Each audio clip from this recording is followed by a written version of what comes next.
Voilà donc les 5 assets de l'éco-construction. Alors,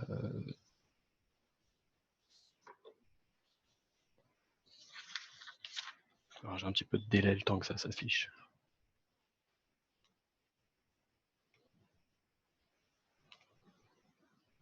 Voilà, ce sont des événements co-organisés avec plusieurs partenaires. Ce que vous découvrez à l'écran, ce soir on est 2 avec Frédéric Wolf de la Fédération du BTP et moi-même Douglas Martin de Fibois 69. Alors pour rien vous cacher, on est plutôt habitué à faire ces rendez-vous en physique. Donc s'il y a un ou deux couacs pendant la présentation, merci pour votre indulgence. Donc ce séminaire va être enregistré pour être rediffusé par la suite. Merci de penser à vous renommer pour qu'on puisse vous identifier et donc les questions que vous pouvez poser sur l'espace de discussion, on s'occupera de les regrouper, synthétiser avant de les poser aux intervenants. Donc ce soir, on va parler construction bois et immeubles de grande hauteur, un sujet passionnant à propos duquel nous voyons régulièrement passer des communiqués. Une tour par ici de 18 étages, une autre de 35 étages là-bas, une de 160 étages à New York. Mais comme toute innovation, la grande hauteur et la construction bois amènent de nouvelles questions, car au-delà du rêve d'enfant, construire un immeuble en bois, grande hauteur, s'avère beaucoup plus complexe que nos tours d'enfants que nous réalisions en capa sur un tapis de jeu. Alors pour savoir si ça charme ou si ça freine, nous vous proposons d'échanger ce soir avec Jean-Marc Pauget du CNDB pour présenter la dynamique observée autour de la construction bois et de la grande hauteur, Sarah Véricel qui pourra nous parler de l'adaptation du bois à répondre à certains enjeux de la construction, mais encore avec des limites à repousser et à surpasser. Nous aurons ensuite l'occasion d'écouter Mathurin Ardel, Félix Brossolet et Cédric Meunier pour témoigner sur leurs projets en cours sur Confluence à Lyon. Enfin, c'est Karine Laprey qui prendra le relais pour nous apporter son regard sur la valeur ajoutée environnementale du bois appliquée aux bâtiments de grande hauteur. Car rappelons-le, le bois est un matériau formidable, renouvelable, mais c'est aussi une ressource limitée que nous devons utiliser là où il répond le mieux.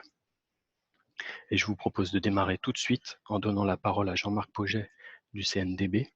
Jean-Marc, je te laisse te présenter et nous dire belle hauteur, grande hauteur, de quoi parle-t-on?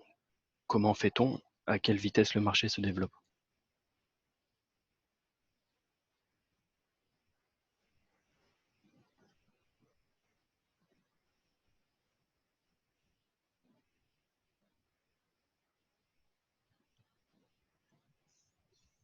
Je suppose que vous m'entendez, c'est bon? Bien. Bon, bonjour à tous.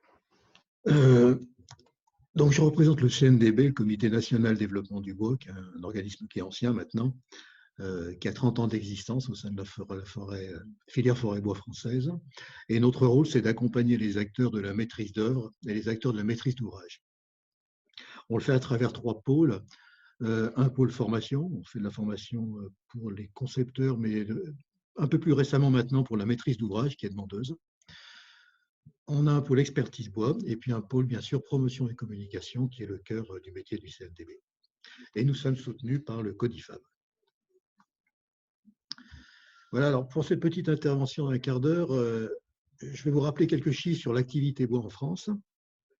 Et puis ensuite, on regardera les différents systèmes constructifs qui permettent de faire de la belle hauteur, que ce soit de l'ossature, poteau-poutre, l'exosquelette, le hors-site, mixité bois et béton. Et puis, je vous livrerai peut-être quelques réflexions à la fin sur lesquelles on pourrait échanger. Voilà. Je vais pousser un tout petit peu ça. Voilà.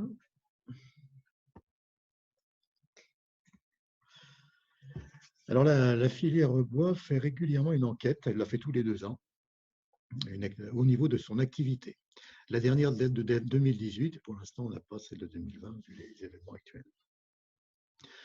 Donc, dans celle de 2018, on voit que la construction bois, ça représente à peu près 2000 entreprises en France.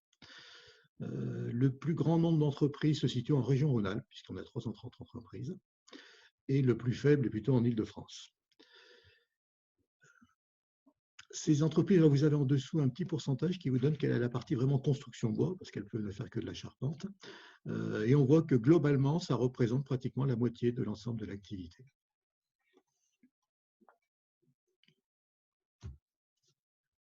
Un autre chiffre sur le nombre de logements qui sont construits en bois par région et par marché. Alors globalement sur la France, ça représente autour de 6%.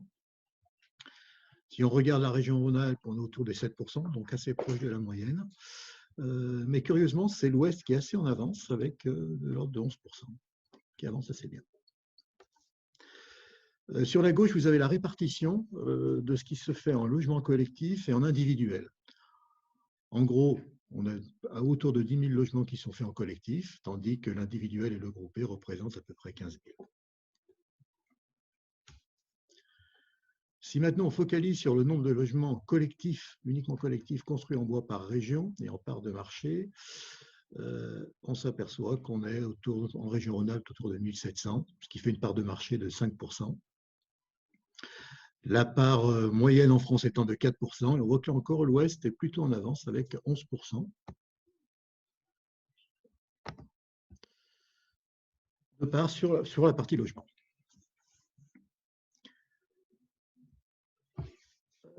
Un dernier flash d'information encore sur l'ancienneté des entreprises.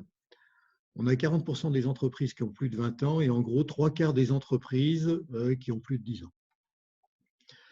Et simplement 5% d'entreprises qui ont moins de 5 ans qui se sont créées. Au niveau de leur zone d'intervention, les 3/4 des entreprises interviennent sur leur département ou les départements limitrophes. 13% sur les régions et ils ne sont que 6% à pouvoir intervenir sur l'ensemble de la France entière. Donc voilà pour ce petit tour d'horizon un petit peu du marché de la construction bois. Donc on va rentrer maintenant dans le vif du sujet avec les différentes techniques pour monter en hauteur. La première, bien évidemment, c'est la construction ossature bois. Il s'agit de la technique traditionnelle la plus utilisée, la plus répandue dans le monde. Au niveau de l'aspect normatif, elle est couverte par un DTU qui est le 31.2, qui a été révisé il y a maintenant à peu près 2 ans, et qui permet d'être utilisé sur des ouvrages jusqu'à 28 mètres de hauteur.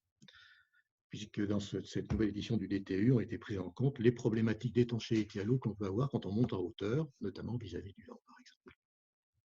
Alors, une opération exemplaire à ce niveau-là, c'est l'opération que vous voyez sur la droite, qui est un ensemble de 17 logements sociaux qui ont été réalisés à Paris, enfin à Montreuil, du côté de Paris, pour l'organisme Posica.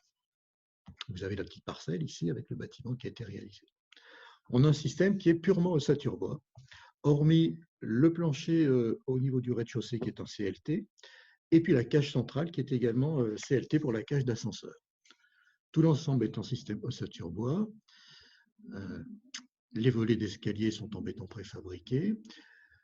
Et on a des durées de montage qui sont extrêmement courtes, puisqu'il a fallu 8 semaines à simplement 5 compagnons pour monter l'ensemble de la structure. Alors, le ratio de levage, en gros, d'un étage par semaine, c'est quelque chose qu'on retrouve très souvent quand on travaille en ossature bois. Vous avez une photo de la cage d'ascenseur qui est en CLT, donc ce qui est possible. Et puis, vous avez, on ne voit pas très bien, mais le dispositif de plancher qui n'est pas très habituel, c'est un système de double solivage. Un solivage principal qui maintient le plancher, et puis un second solivage qui a été intégré en préfabrication et qui va tenir la partie inférieure. On désolidarise ainsi les deux éléments et ça donne des résultats acoustiques qui sont extrêmement performants. Puisqu'au bruit aérien, on a 64 pour 53 minimum, et au niveau des bruits d'impact, c'est très bon, puisqu'on a 46 pour 58 qui sont requis. On est sur des opérations sur lesquelles on va avoir beaucoup de préfabrication, bien sûr, au niveau des murs, intégration par pluie, isolant, par vapeur, menuiserie. Ce qui permet d'aller extrêmement vite et de limiter les interventions des corps d'état secondaires sur le chantier. Le deuxième système, c'est la construction en bois poteau-poutre. C'est un système qui est une technique dite traditionnelle, c'est la technique de la charpente, et elle relève donc de l'Eurocode, et elle est régie par un DTU qui est le 31.1. Alors, a priori, on l'utilise plutôt pour des bâtiments sur lesquels on veut un grand volume intérieur, mais on peut l'utiliser sur des dispositifs dans lesquels on a une trame serrée, comme les cellules étudiantes. Vous avez la maison de l'Inde ici, qui est à Paris, c'est 72 logements étudiants sur 7 niveaux. qui ont été réalisés avec un dispositif poteau-poutre, avec une densification assez forte des poteaux. Alors la densification est assez intéressante parce que on va multiplier le nombre de points d'ancrage entre les poteaux et les éléments horizontaux, et donc on va diviser tous les points de contreventement. Et on aboutit finalement à des efforts qui sont relativement faibles du fait de la diffusion des efforts à travers tous ces points.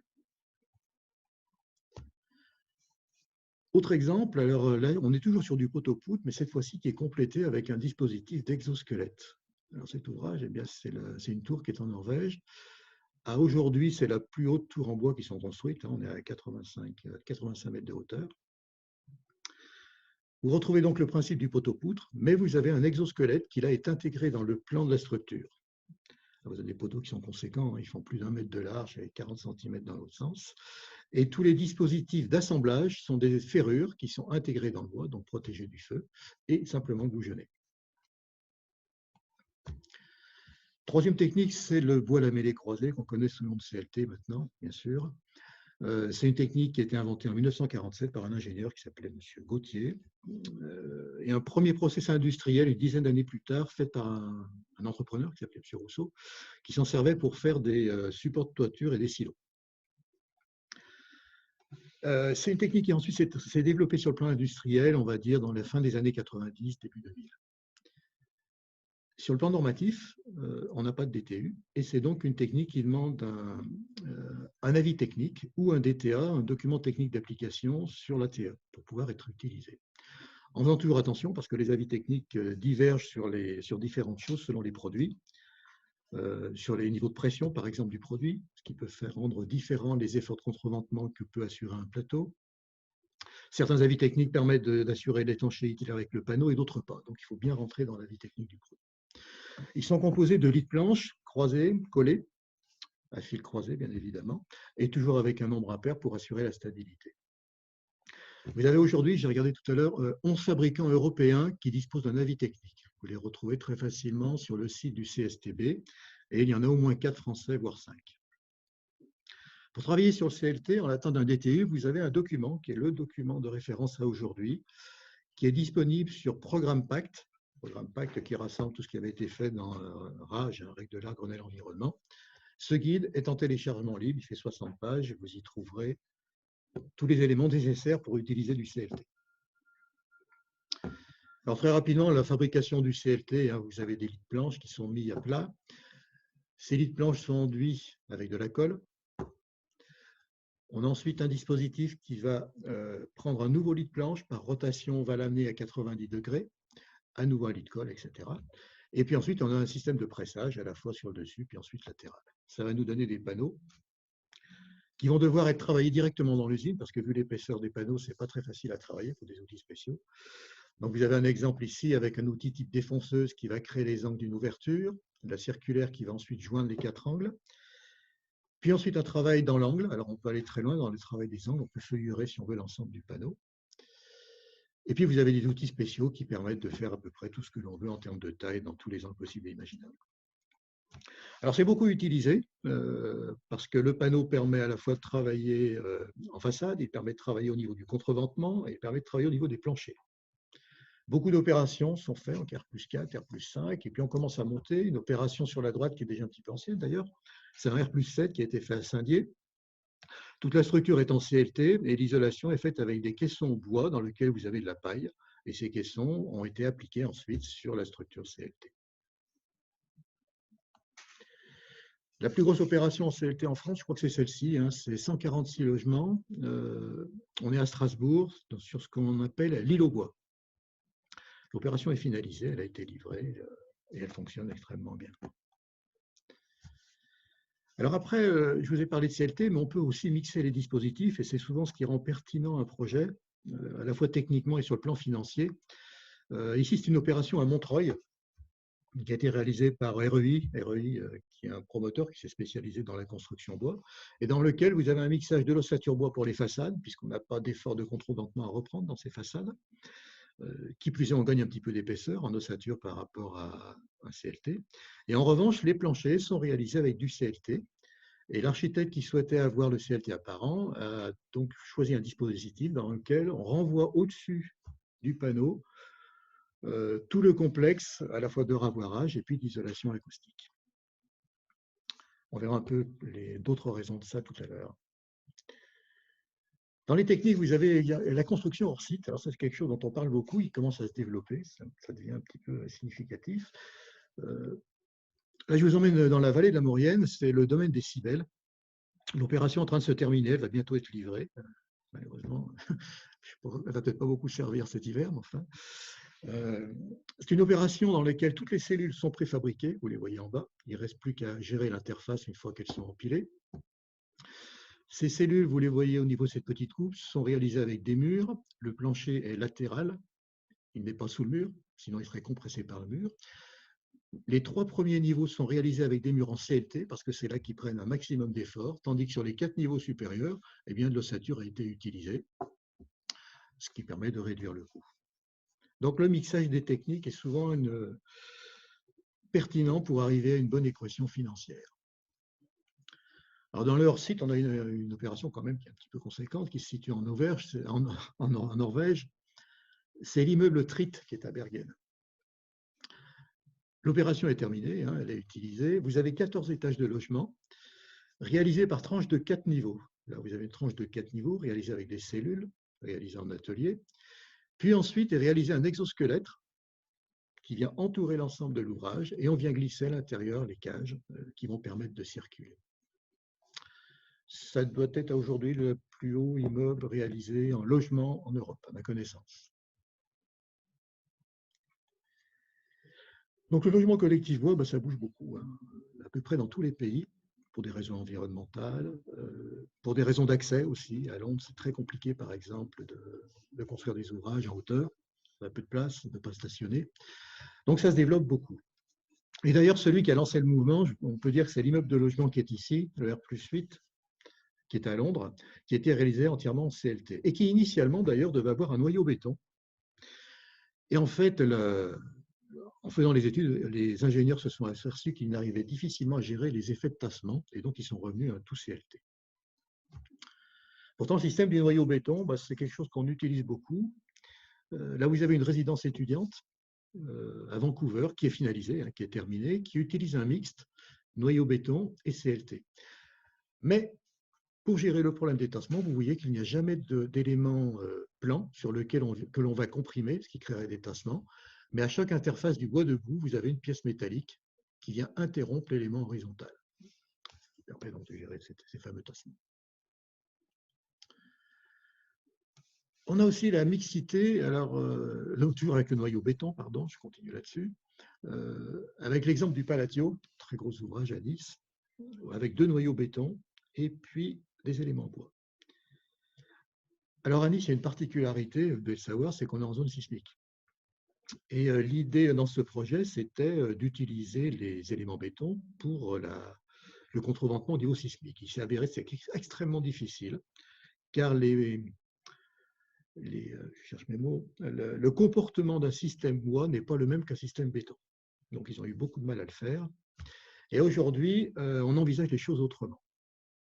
Je vous donne pour ça un exemple qui est dans l'actualité. C'est un immeuble bois qui est en construction actuellement, c'est le Haut-Bois, qui est fait par Architecture Studio à Grenoble, dont le maître d'ouvrage est Actis. C'est un projet qui est ambitieux, entièrement en bois, en CLT. 56 logements, avec 2 modules, un module 6 niveaux, l'autre de 9 niveaux, et qui se situe en zone 4 sur 5 de risque sismique. Donc on est dans une zone très élevée. Ah oui, j'ai rajouté ce petit croquis puisque j'avais participé au concours. Alors vous voyez que sur une opération de logement, on peut avoir des réponses finalement extrêmement différentes. Sur les 4 propositions qui ont été faites, la première qui est ici, c'était une réponse dans laquelle on avait un système poteau-poutre, donc une forte densité de poteaux, complétée avec des murs ossature bois et du solivage bois pour les planchers. Pardon, il y avait les refends en CLT, excusez-moi, je confonds avec l'autre. L'intérêt de ce système, c'était relativement simple, et puis ça autorisait assez bien l'utilisation de bois locaux. Deuxième solution, on utilise des refends CLT, des planchers CLT. Par contre, on garde l'enveloppe en ossature bois, ce qui permet de limiter le coût. Et comme ces façades ne peuvent pas contrebander, on rajoute un exosquelette pour stabiliser l'ensemble. Troisième solution très classique, deux ouvrages séparés finalement, une cage béton et du CLT autour. Et puis enfin, celle qui a été retenue, un élément central béton, beaucoup de CLT, plus des éléments métalliques pour le contreventement. Alors à l'usage, on s'est aperçu que le métallique pouvait être complètement écarté, le CLT a suffi. L'élément béton était prévu pour assurer le contreventement et à l'usage, en fait, ce qui a été choisi, c'est finalement de complètement dissocier les deux, je vous le montrerai juste après. L'opération est en cours de réalisation, je regarde mon timing. 5 minutes, petit temps. Voilà. Donc vous avez une coupe type. En fait, vous avez la structure qui a été posée et l'ensemble des éléments qui sont ici, le bloc complet, y compris les menuiseries, est réalisé en atelier, que vous voyez ici. Menuiserie intégrée, protection solaire intégrée, garde-corps intégré. Et l'ensemble est levé, alors avec quelque chose qui est assez incroyable, c'est que on est à un tel niveau de précision que l'ensemble des panneaux sont levés les uns sur les autres sans aucun calage. Et tout arrive parfaitement au droit des menuiseries. L'ensemble des panneaux sont montés avec les systèmes de protection, donc on a un niveau de protection des ouvriers qui est tout à fait satisfaisant. Et puis, alors la difficulté quand on construit en bois, bien sûr, c'est la flotte. Il faut bien sûr prendre des précautions. Donc, tous les 3 niveaux, vous avez un dispositif d'étanchéité qui vient protéger la partie filante, mais également tous les points singuliers, les raccords avec les murs, au niveau des poteaux. De cette manière, on se garantit de ne pas avoir de pénétration d'eau qui poserait problème. Alors pour cela, d'ailleurs, il y a un guide qui est très bien fait, qui a été réalisé, qui est téléchargeable sur le site du Codifab, que je vous incite à consulter. Voilà, bon, quelques images. Alors, il y a un peu de métal pour diminuer les épaisseurs. Et puis, ce qui est utilisé de partout, c'est la vis. La vis qui assemble les panneaux et qui avance tous les éléments, qui fixe tous les éléments métalliques. Alors voilà, donc quand l'étude sur le séisme a été réalisée, ils se sont aperçus qu'il y aurait des déplacements de la partie bois qui pourraient être de l'ordre de 4 cm. Donc, c'était très compliqué de gérer ça avec le béton. Et le choix a été fait finalement de complètement désolidariser les deux. Et vous avez un espace de 40 cm périphérique qui a été laissé entre la partie bois et la partie béton. Alors, un dernier mot sur la mixité structure-béton, mais quelque chose qui s'est beaucoup fait maintenant. C'est un système poteau-poutre béton autostable sur lequel on vient mettre simplement une enveloppe bois. C'est une technique qui maintenant est normée, hein, c'est relativement récent puisqu'elle bénéficie d'un DTU, le DTU 31.4 depuis à peu près 1 an. Et elle est intéressante par rapport à un tout béton, évidemment, puisque ça va permettre d'avoir un bâtiment très performant et surtout de permettre de gagner un peu de surface à l'intérieur du bâtiment. Voilà, alors un exemple avec le Solaris qui a été réalisé de cette manière sur votre. Alors, quelques réflexions pour finir, une réflexion sur les planchers. Ces immeubles ont beaucoup d'avantages, mais les planchers, c'est un point un peu délicat. D'abord, il y a l'épaisseur des planchers. Quand on va avoir un plancher qui respecte les exigences acoustiques et feu, on a des planchers qui vont avoir des épaisseurs importantes, qui peuvent être de 50 cm. On peut les descendre à 30 cm avec du CLT, mais qui est en dessous. Alors, il faut savoir que quand même, on a une possibilité de déroger au PLU si cette dérogation a été prévue au sein du PLU, et ça peut être fait grâce à une modification simplifiée. Donc, il faut vraiment que les collectivités qui souhaitent mettre du bois n'hésitent pas à intégrer cette dérogation, parce que sinon, c'est un petit peu limitant pour les ouvrages bois. Et puis, le plancher, il a un prix. Donc, quand on décompose un prix de plancher, alors le plus traditionnel qui soit, un solivage, résilient plus chape et en dessous 2 plaques de plâtre et isolant, on arrive à des prix qui sont de l'ordre de 200 €. Évidemment, par rapport à un plancher béton, on est quand même un peu supérieur. Deuxième réflexion, alors là, on est vraiment dans l'actualité. Vous allez voir, il y a eu la conférence de presse sur la RE 2020, évidemment. Et il est dit différentes choses, dont une chose très intéressante. L'analyse de cycle de vie valorisera le stockage temporaire du carbone. Alors ça, c'est extrêmement intéressant parce que déjà, on avait des solutions qui étaient plutôt bien placées vis-à-vis sur l'aspect carbone. Mais en plus, maintenant, on va prendre en compte le fait qu'on stocke le carbone pendant la vie du bâtiment, alors que ce n'était pas le cas avant. Donc, les solutions biosourcées sont évidemment de rigueur. Alors, je finis avec cette diapo qui est une réflexion sur ce que j'ai appelé, j'ai emprunté le mot, c'est pas le mien, la frugalité vertueuse. On va mettre du bois, de plus en plus de bois, donc on fait de plus en plus de stockage carbone. C'est bien. Mais si on construit de plus en plus en bois, on a besoin de la matière bois. Donc ça veut dire qu'il faut en mettre, mais il ne faut pas non plus tomber dans une pléthore de matière alors qu'on n'en a pas besoin. Dans un mix bois-béton que je vous ai montré tout à l'heure, on est sur un ratio de l'ordre de 0,07 m3. Si vous faites en ossature, ouvrage que je vous ai montré au début, on est à 0,34. Quand on arrive sur des dispositifs en CLT, comme l'immeuble de Grenoble, on monte à 0,7.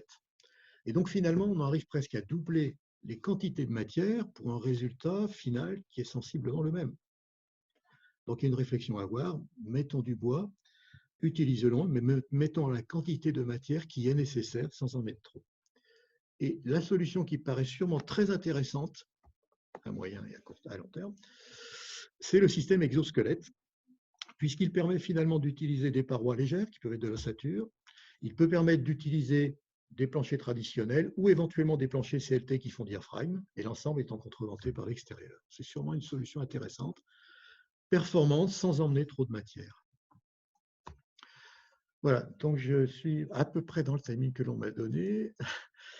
Je vous invite à aller sur notre site, le site du CNDB, où vous retrouvez énormément de matière et de documents de référence sur la construction bois. Voilà. Merci Jean-Marc. Une question qui vient des participants, la différence entre CLT et KLH. Alors KLH est une marque, c'est un produit. Le CLT est le nom générique, ça correspond au bois lamellé croisé. Après, vous avez différentes marques. Alors, KLH est la plus connue parce que c'est eux qui ont vraiment inauguré, comment dire, enfin démarré la commercialisation du produit en France. Et ceci dès les années 96-97, à peu près. Donc c'est le plus connu qui a le plus avance, mais vous en avez d'autres. Alors je vous invite à aller sur le site du CSTB, je vous l'ai dit, vous verrez différentes marques. En France, vous avez Matisse qui fait du CLT, vous avez l'entreprise Pifto qui fait également du CLT. Voilà, je ne les ai pas toutes en tête, et ce sont des produits qui sont sous avis technique.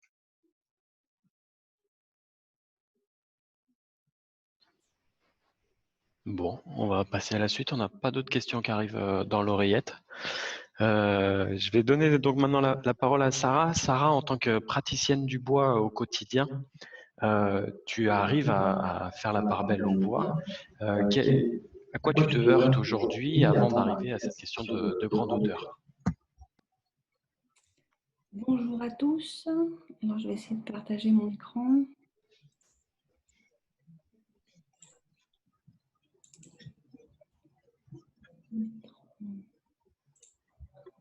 Mode 2.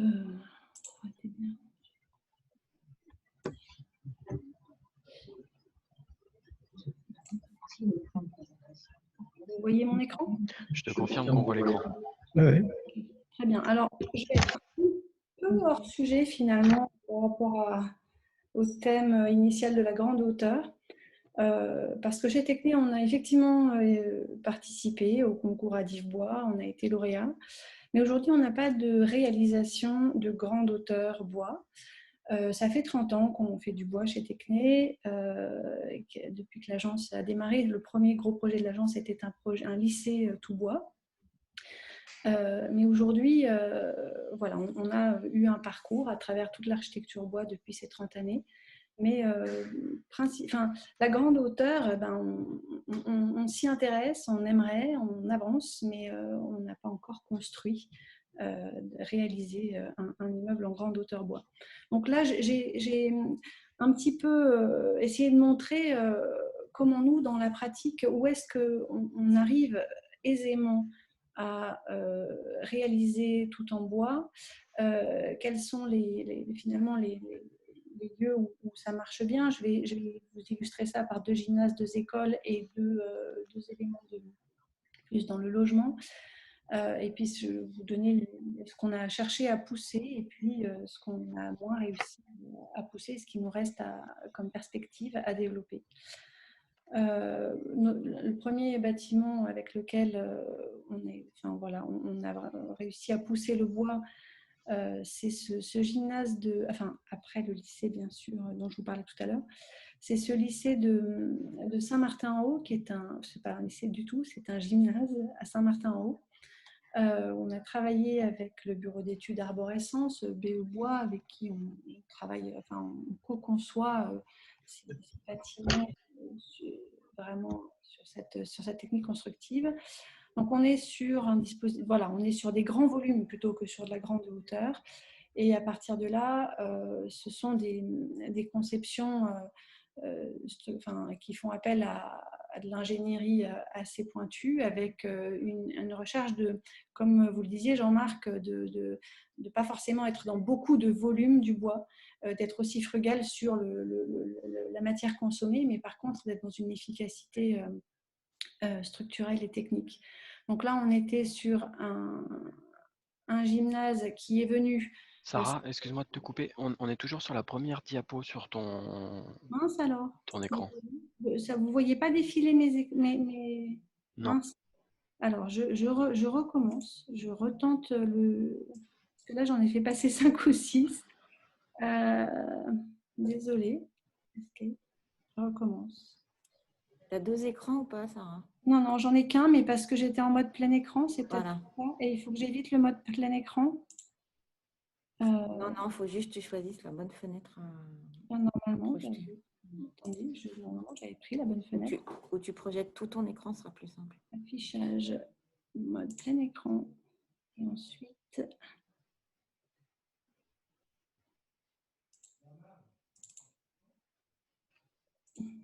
Il veut plus, désolé. Alors, je redis.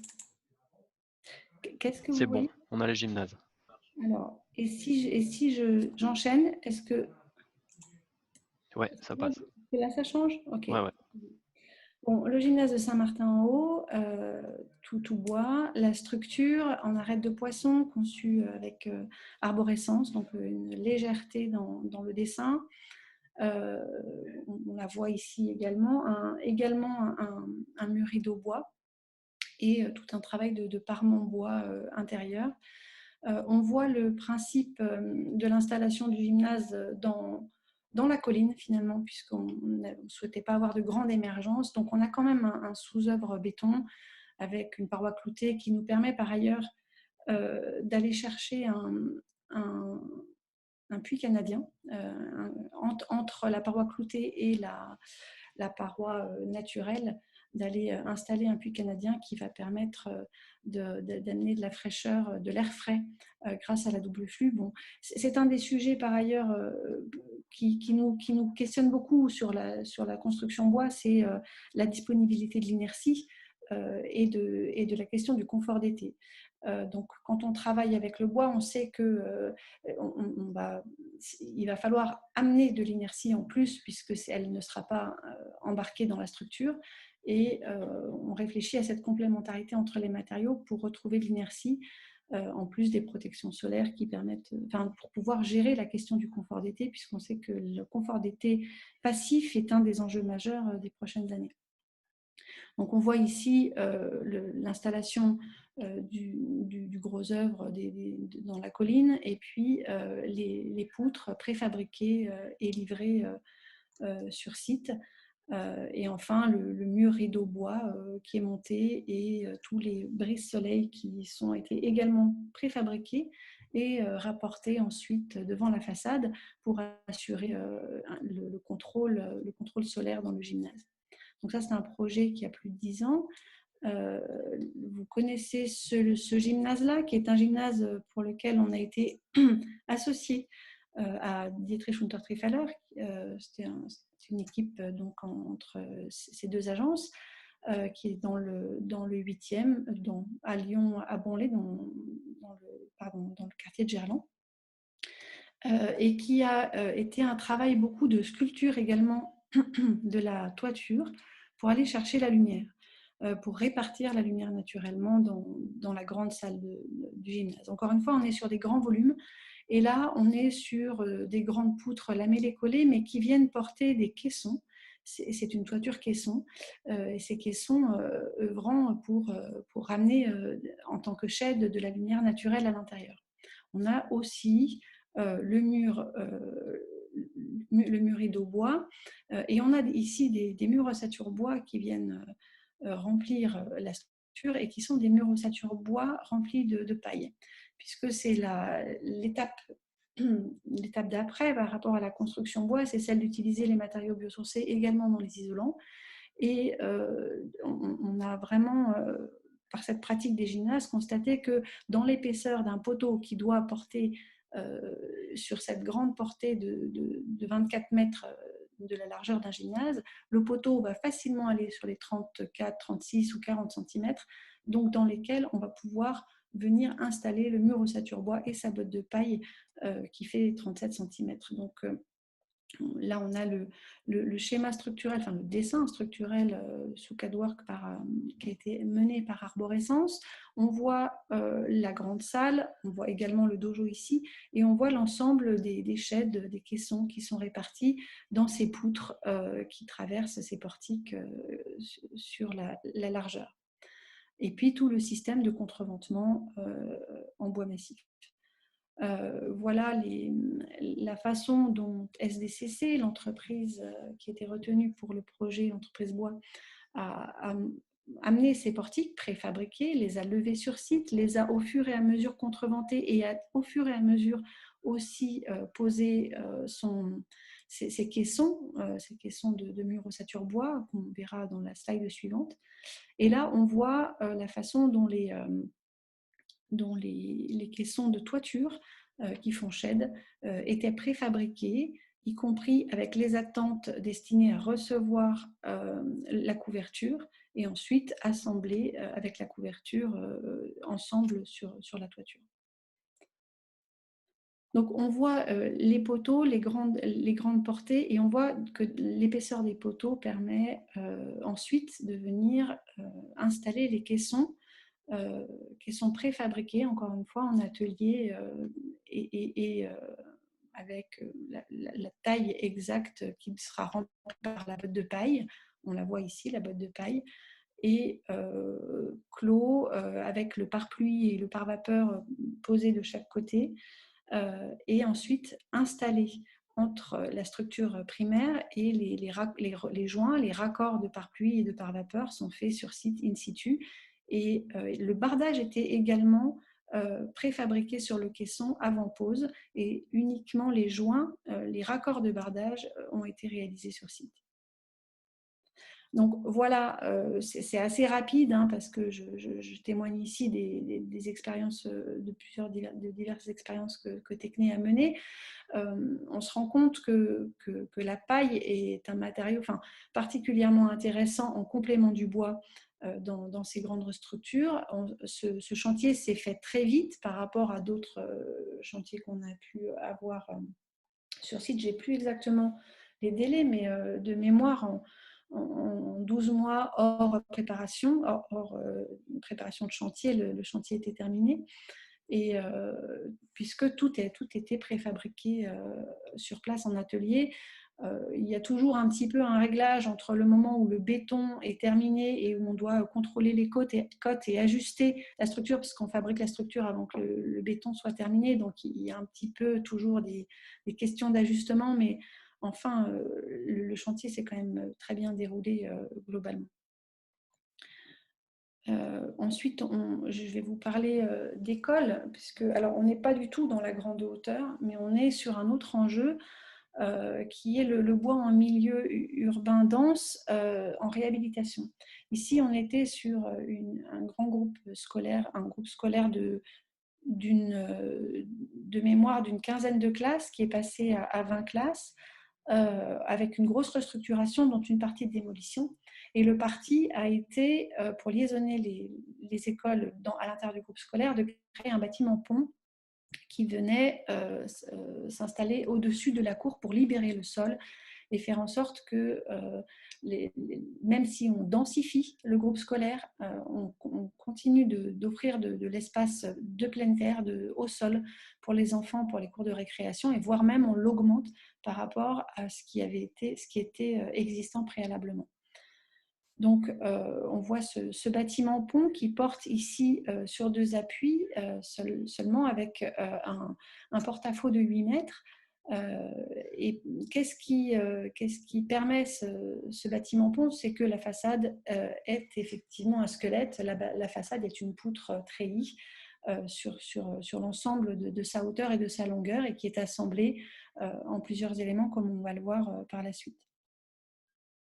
on la voit ici et on voit la perméabilité de la cour. Elle n'était pas encore complètement terminée. Depuis, il y a eu un travail de désimperméabilisation de la cour, de végétalisation et puis d'ouverture sur ce mur du fond. Mais c'était une des étapes, c'est un projet qui a été phasé. Il était réalisé en site occupé. C'est important de le dire, hein, parce que ramener des poutres et autant de locaux supplémentaires dans un site aussi exigu, c'était quand même une gageure. Et que la préfabrication bois, encore une fois, a permis un défi que cette préfabrication a permis d'atteindre, quoi. Donc on voit ici le bâtiment pont qui contient plusieurs salles de cours et on voit également une extension ici avec le restaurant scolaire qui est surmonté, comme on l'a vu sur la première slide ici, de 3 pavillons qui accueillent des salles de classe supplémentaires également. Voilà, de l'ambiance intérieure. Et puis, donc, le chantier, où on voit ces poutres préfabriquées qui sont levées et assemblées à l'avancement. Et on voit que, également, à l'avancement, les éléments de plancher et de couverture, de charpente, sont menés à l'avancement de façon à stabiliser l'ensemble de la structure. Ensuite, la vêture vient avec un mur rideau ici qui, pour le coup, est purement aluminium. La sous-face, encore une fois, de l'isolant, alors biosourcé, mais ici, ce sera de la ouate de cellulose, à la fois en bas et pour le plancher bas et pour le plancher haut. Des vêtures en bardage bois. Et puis, encore une fois, des petits modules qui seront en mob et en bardage bois. Sur les prestations intérieures, on va aussi rechercher du bois, mais sous d'autres formes, puisqu'on a le panneau bois en fibralite et tous les panneaux acoustiques qui vont habiller les parois intérieures, notamment dans le restaurant scolaire. Voilà, sur une ambiance qui s'exprime aussi en bois à l'intérieur. Ensuite, alors là, je peux vous parler de la grande hauteur, mais c'est un projet sur lequel je ne vais pas beaucoup m'étendre parce que c'est le projet d'Adif Bois, Timberlogia, dont on a été lauréat il y a déjà quelques années. Aujourd'hui, n'a pas enchaîné sur une phase opérationnelle puisque le foncier n'est pas disponible. Il est en cours de tractation. Toujours est-il qu'entre le moment où on a conçu ce projet et aujourd'hui, la réglementation bois a beaucoup évolué. Et comme vous le voyez ici, on avait un concept de vivre bois intérieur où le plancher haut était apparent, où le mobilier structurant était aussi bois très apparent. Si possible, les parements intérieurs étaient en bois et on est sur une masse combustible intérieure qui n'est plus aujourd'hui conforme à la réglementation et on devrait retravailler notamment sans doute la sous-face du plancher bois ou autrement, mais on sait que ce projet, si on le mène en opérationnel, on doit retravailler plusieurs intrants. Le concept était ici un exosquelette, un travail sur une strate basse de locaux plutôt d'activité et de bureaux, et ensuite des logements emboîtés 2 à 2 autour d'une cage d'ascenseur et qui étaient traversants pour donner d'un côté sur la montagne, enfin comme Grenoble est entouré de montagnes, c'est un site qui est à Grenoble, donc pour donner les vues de part et d'autre. L'idée du traversant étant aussi toujours d'intégrer la question de la gestion du confort d'été et de pouvoir ventiler, assurer le rafraîchissement par une ventilation naturelle du logement. Donc, je vous donne rendez-vous dans quelques années, quand on aura pu développer sa phase opérationnelle. Je ne vais pas en dire beaucoup plus aujourd'hui, ça me paraît prématuré. En revanche, on a pu développer un travail, on est en train de développer un travail de logement beaucoup plus classique. Désormais, ça n'était pas il y a 10 ans, c'est plus courant aujourd'hui, où on est en structure mixte avec des planchers béton et des murs ossature bois qui viennent assurer le mur manteau, donc assurer la continuité de l'étanchéité à l'air sur l'ensemble des parois, et un travail du C+D avec les déflecteurs qu'on a vraiment cherché à écrire et à donner une écriture architecturale à ces déflecteurs et non pas à les subir, parce que le jour où ils sont arrivés, c'est vrai qu'on ne savait pas trop comment les prendre. Et puis tout un travail, alors là c'est un peu petit, mais de recherche sur le bon dessin du plancher pour assurer des liaisons intérieures-extérieures, puisqu'on arrive quand même en bois, à creuser on des planchers béton. Hein. C'est ce qui nous permet aussi d'assurer toutes ces loggias qui seraient moins évidentes à assurer avec des planchers bois. Un dernier projet sur lequel on travaille en ce moment, enfin, qui doit démarrer en chantier sous peu, qui n'est pas du tout de la grande hauteur, mais où on va retrouver la question du bois paille. C'est un internat à Miramas, où également on a cherché à venir assurer l'isolant avec ce matériau paille. À la base, on avait une réflexion sur la paille de riz, puisqu'on est dans le sud de la France et qu'elle est clairement disponible. Et que quand on parle de stocker du CO2 dans le bâtiment, certes le bois joue un rôle, mais l'isolant est très important quand on sait ce que représente la paille en termes de captation du CO2. C'est un matériau particulièrement intéressant. La paille pousse chaque année, il en pousse chaque année vraiment excessivement par rapport aux besoins agricoles, donc elle peut tout à fait trouver sa place dans le bâtiment, et les règles de construction en paille sont clairement établies aujourd'hui. Donc c'est quelque chose qu'on pousse aussi chez nous, où on essaye de compléter le niveau de biosourcé que peut apporter la construction bois par le travail en biosourcé des isolants, et notamment de toutes les fibres végétales qui peuvent compléter le dispositif. L'intérêt de la paille, c'est qu'elle a aussi une vraie capacité hygrothermique comme le bois, et qu'elle peut contribuer aussi au confort d'été, même si la question de l'inertie reste à compléter même dans ce cas-là. Voilà, en grande ligne, j'ai fait le tour de notre présentation. Si je reste ouverte à vos questions. Alors, Sarah, on comprend les avantages du bois, la préfabrication, des chantiers secs. Donc, effectivement, on va arriver à des frais. Il y a quand même avant quelques questions sur la paille. Quelles sont les règles autour de la paille? Est-ce qu'on peut faire un enduit sur la paille?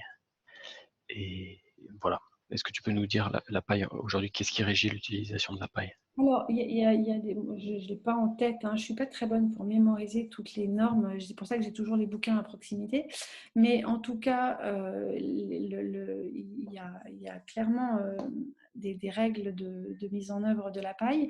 Il y a des degrés d'humidité à vérifier. Le producteur qui fournit la paille doit s'engager sur tout un cahier des charges de la paille finalement, auquel qu'on peut trouver notamment dans le réseau RFCP, si je le prononce bien, qui dispose de règles de mise en œuvre de la construction paille. La deuxième question, c'est... Donc voilà, les règles pro paille. Oui, les règles pro paille, elles sont disponibles sur le site du RFCP. Et évidemment, enduit possible sur de la paille. Alors, l'enduit, nous, on ne l'a pas fait, mais oui, il y a des enduits possibles, et je crois que notamment, on ne l'a pas testé, donc je ne préfère pas en parler, je préfère parler de ce que je connais vraiment. On n'a pas réalisé, on a réalisé des murs paille compris dans des murs ossature bois qui sont en double parement extérieur en bardage, parement intérieur généralement en plaques, que ce soit du doublage bois, comme on l'a vu au gymnase du Bonlay, ou enfin au gymnase de Lyon, à l'ISMIA, ou que ce soit des plaques de gypse à l'intérieur. On n'a pas de notre côté réalisé des enduits sur la paille, mais je sais que ça existe, et je crois même qu'il y a des enduits de terre très adaptés à la construction paille. Alors, on a pas mal de questions sur le chat sur le bois, les incendies. La gestion du risque incendie, ça rejoint une autre question qui est l'évolution réglementaire qui fait que le projet de Timberlogia que vous aviez imaginé ne serait plus faisable aujourd'hui en tant que tel. Jean-Marc, est-ce que tu peux nous faire un petit point d'étape sur l'IT 249? J'arrête de partager du coup. Non.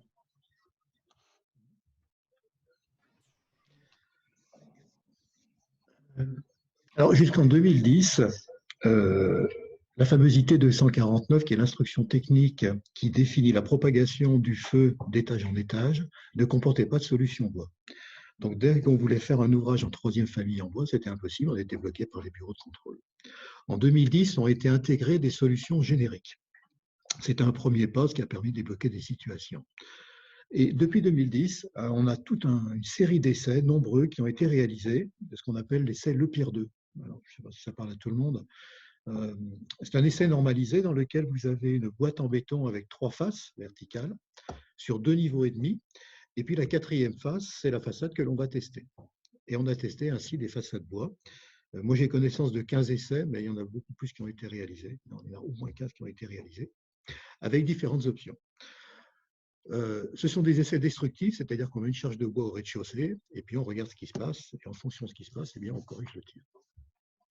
Ces multiples essais ont permis d'arriver à un guide de la propagation du feu en façade, qui aujourd'hui est disponible, vous le trouverez sur le site du Codifab et sur le site du CNDB.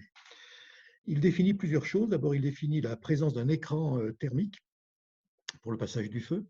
Il définit les conditions d'étanchéité des fumées entre niveaux. Et puis, il a mis en place, alors c'est ce dont parlait Sarah, un dispositif de déflecteur qui permet d'éviter que le feu se propage de niveau à niveau. Alors, le système de déflecteur, il n'est pas toujours très agréable à utiliser parce qu'il il donne une identité très particulière au bâtiment, mais aujourd'hui, c'est un dispositif indispensable.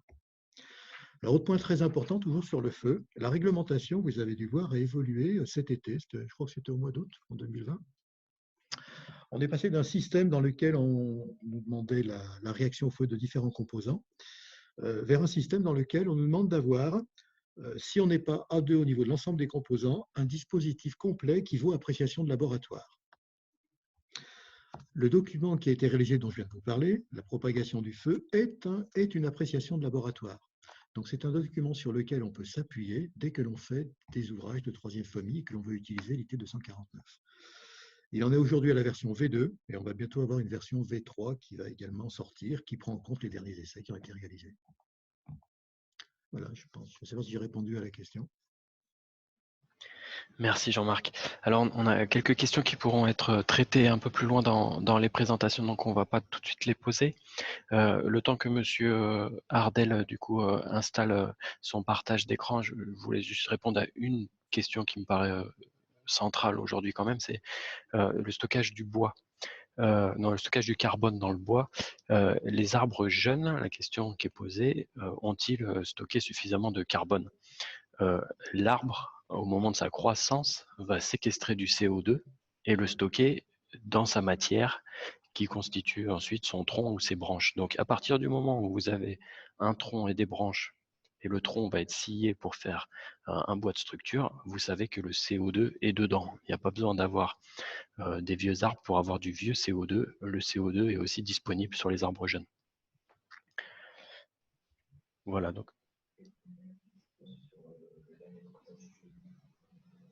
Et une question qui nous vient du chat. Jean-Marc, est-ce que le lamellé croisé chevillé, tel qu'on le voit chez nos voisins, se développera en France? Alors, il y a eu plusieurs opérations qui ont été faites avec ce dispositif, qui est très intéressant parce qu'il n'y a pas de métal à l'intérieur, on peut le découper comme l'on veut, c'est assez intéressant. Par contre, il a un point faible, c'est que comme on utilise des bois sur champ, qui sont liaisonnés par ces fameuses chevilles, quand on a une reprise d'eau, on risque d'avoir de l'eau qui pénètre entre les pièces de bois. Et si jamais l'ensemble n'est pas parfaitement protégé, on va donc avoir une augmentation du niveau d'hygrométrie. Et donc, dans le cas de l'utilisation d'un plancher, eh bien, le bois va gonfler et vous allez prendre 1, 2, voire 3 cm sur les bords du bâtiment. Malheureusement, il y a plusieurs opérations qui sont passées comme ça, qui ont un petit peu ralenti l'usage de ce type de plancher. Ceci dit, si on met des bonnes conditions de sécurité, c'est quelque chose qui peut être tout à fait viable.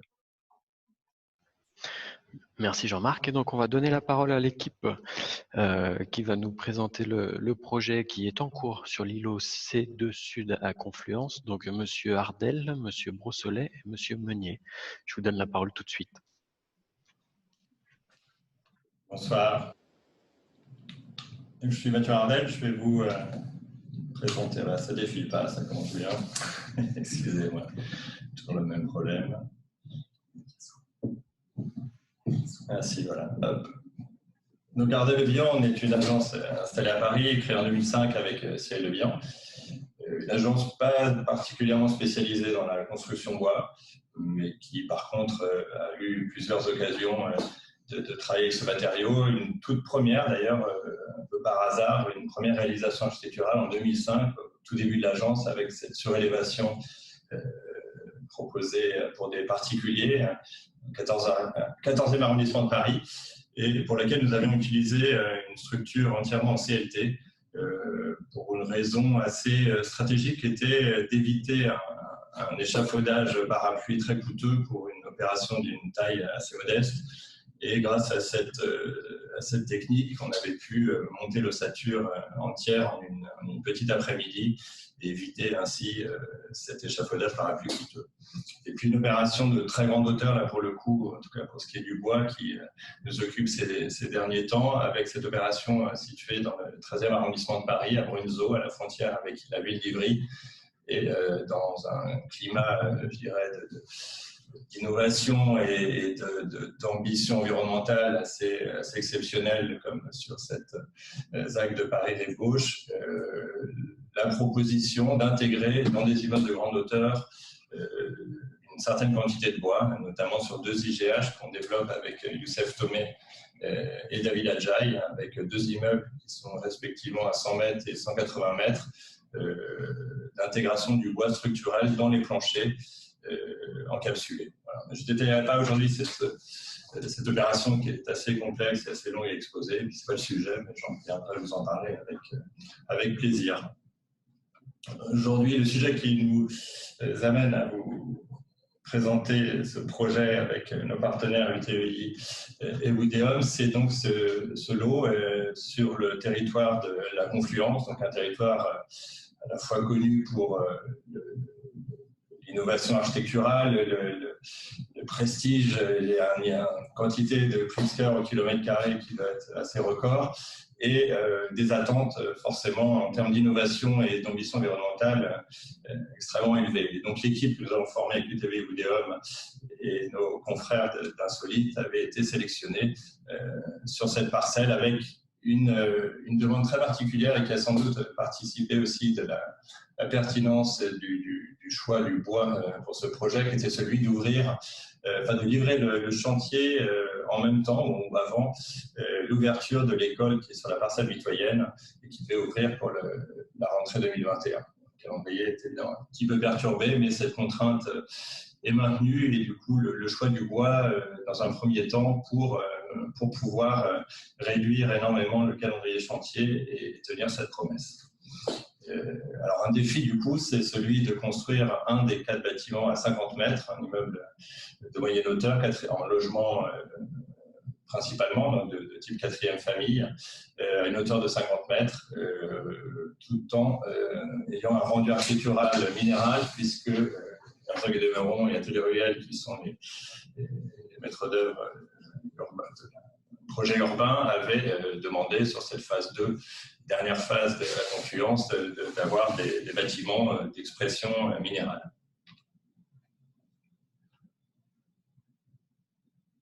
Donc on voit en bas à gauche les 4 bâtiments qui constituent le projet, avec 3 bâtiments de hauteur moyenne, 7 à 8 niveaux. mixte, bureau-logement, réalisé donc avec nos confrères et amis d'Insolite Architecture.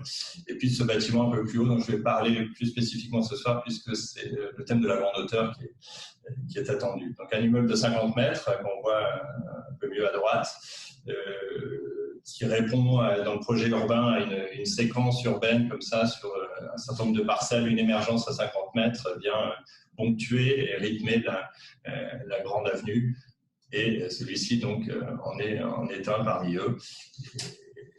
Et donc ce défi de construire en bois avec la problématique, enfin, une des contraintes du bois qui est celui d'avoir des structures régulières, une forme plutôt extrudée, sans porte-à-faux, sans retrait, une simplicité du volume qui, dans cette situation, nous va bien finalement, puisque les lancements, la hauteur suffit finalement à produire un signal architectural assez fort. En tout cas, nous n'avons pas senti la nécessité de complexifier plus encore la forme et le volume du fait que cette hauteur nous semblait déjà assez importante pour répondre à cette attente.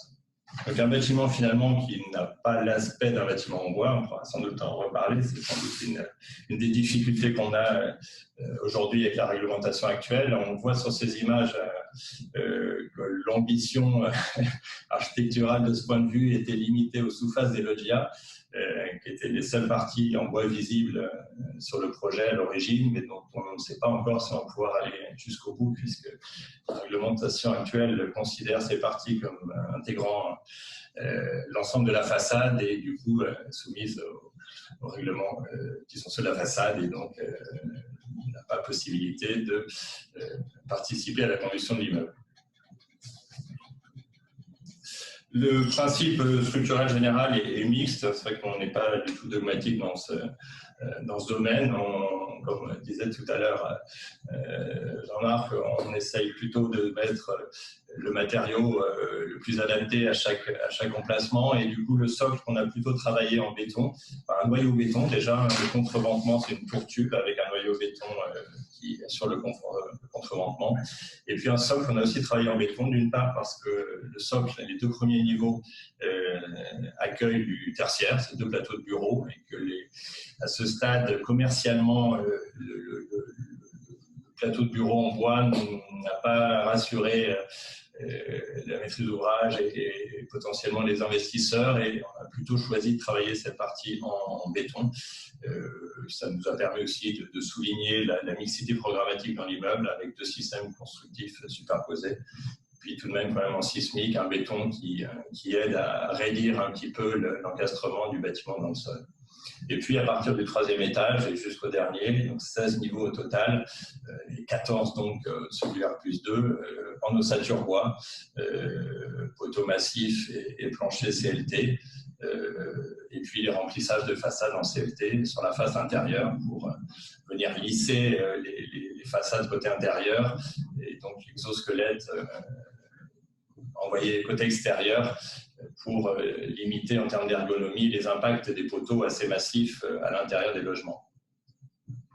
Et puis cette vêture minérale, donc on réalise en béton fibré préfabriqué, qui vient donc à la fois satisfaire le projet urbain et cette volonté des urbanistes d'avoir un quartier minéral, malgré le système constructif bois que nous avions choisi avec Wideom et TEI. Je ne vais pas m'attarder sur les détails, mais on voit comment donc la partie, le bois qui apparaît ici en beige est plutôt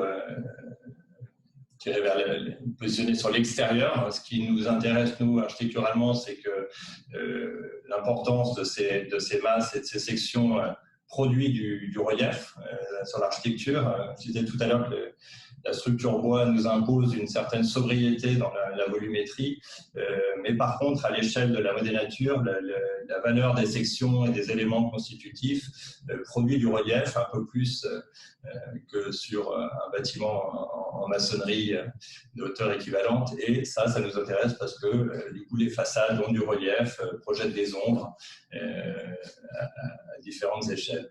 Et côté intérieur, un doublage donc qui vient finir l'isolation et protéger, encapsuler le bois. On a évidemment les mêmes contraintes qu'évoquait Sarah tout à l'heure, à savoir la protection au feu du bois structurel et la neutralisation de sa masse combustible. Avec du coup ce grand regret, évidemment, pour nos architectes, c'est de ne pas pouvoir valoriser les qualités d'ambiance, les qualités esthétiques, les qualités sensibles du bois dans l'intérieur, dans l'espace intérieur des logements, pour toutes ces raisons. Donc, ni les dalles, ni les plafonds, donc, ni les parois de façade ne pourront avoir de bois apparent. Et ça, c'est effectivement à ce stade un regret. Bon, des plans de niveau qui montrent que, évidemment, le bois n'a pas un caractère très limitant dans ce domaine. On a même pu, alors là aussi grâce à une mixité matériautique, pouvoir avoir ces grandes loggias ouvertes sur chaque angle, sans poteau d'angle, et du coup, profiter des qualités de la grande hauteur, hein, avec les vues panoramiques qu'on aura sur la confluence depuis tous ces appartements en angle. Alors, une rationalité aussi par niveau, hein, éviter les dévoiements, éviter l'hétérogénéité verticale dans les masses principales. Donc, effectivement, la mixité est plutôt organisée à l'échelle de l'étage que sur la hauteur pour éviter ces irrégularités dans la verticale. Il y a simplement le dernier niveau qu'on travaille évidemment avec des appartements plus spacieux en duplex qui viendront donc couronner le bâtiment. Voilà, donc en conclusion, un bâtiment finalement dont on peut dire que si on n'avait pas traité en bois, on ne l'aurait sans doute pas fait très différemment, ce qui, je pense, est plutôt, de ce point de vue-là, une bonne chose. C'est-à-dire que ça n'a pas été une contrainte qui nous a limité à travailler d'une certaine manière, ou en tout cas à avoir une architecture plus, moins libre, moins créative. Voilà, je pense, le bâtiment qu'on aurait fait sans doute aussi si on avait construit en béton. Ceci sans doute aussi grâce à cette hauteur qu'on atteint et comme je disais tout à l'heure, d'une certaine manière suffit à en faire un bâtiment emblématique. Les façades minérales qui accompagnent le principe de l'exosquelette et viennent épouser ce relief des éléments structurels verticaux. Voilà, le regret, c'est peut-être évidemment de construire un bâtiment en bois dont on ne voit le bois ni à l'intérieur ni à l'extérieur, puisque ces dernières parties visibles qu'on aperçoit ici en plafond des loggias risquent vraisemblablement d'être elles aussi encapsulées et donc de faire disparaître définitivement le bois de ce bâtiment. C'est bien dommage et on est très moteur et disons enthousiaste à faire évoluer la réglementation dans le bon sens pour qu'on puisse à nouveau révéler les systèmes constructifs des bâtiments, et notamment quand ils sont en bois. Ce serait quand même quelque chose de fondamental dans un discours de vérité sur la manière d'édifier, il me semble. Mais voilà, on en est sans doute à une étape intermédiaire et on sent que le bois a un bel avenir dans la construction et dans l'immobilier. On est plutôt optimiste sur ce point, même si les dernières évolutions réglementaires, il faut le dire, ne vont pas dans le bon sens. Je vous remercie, j'en ai fini et je répondrai à ces questions avec plaisir.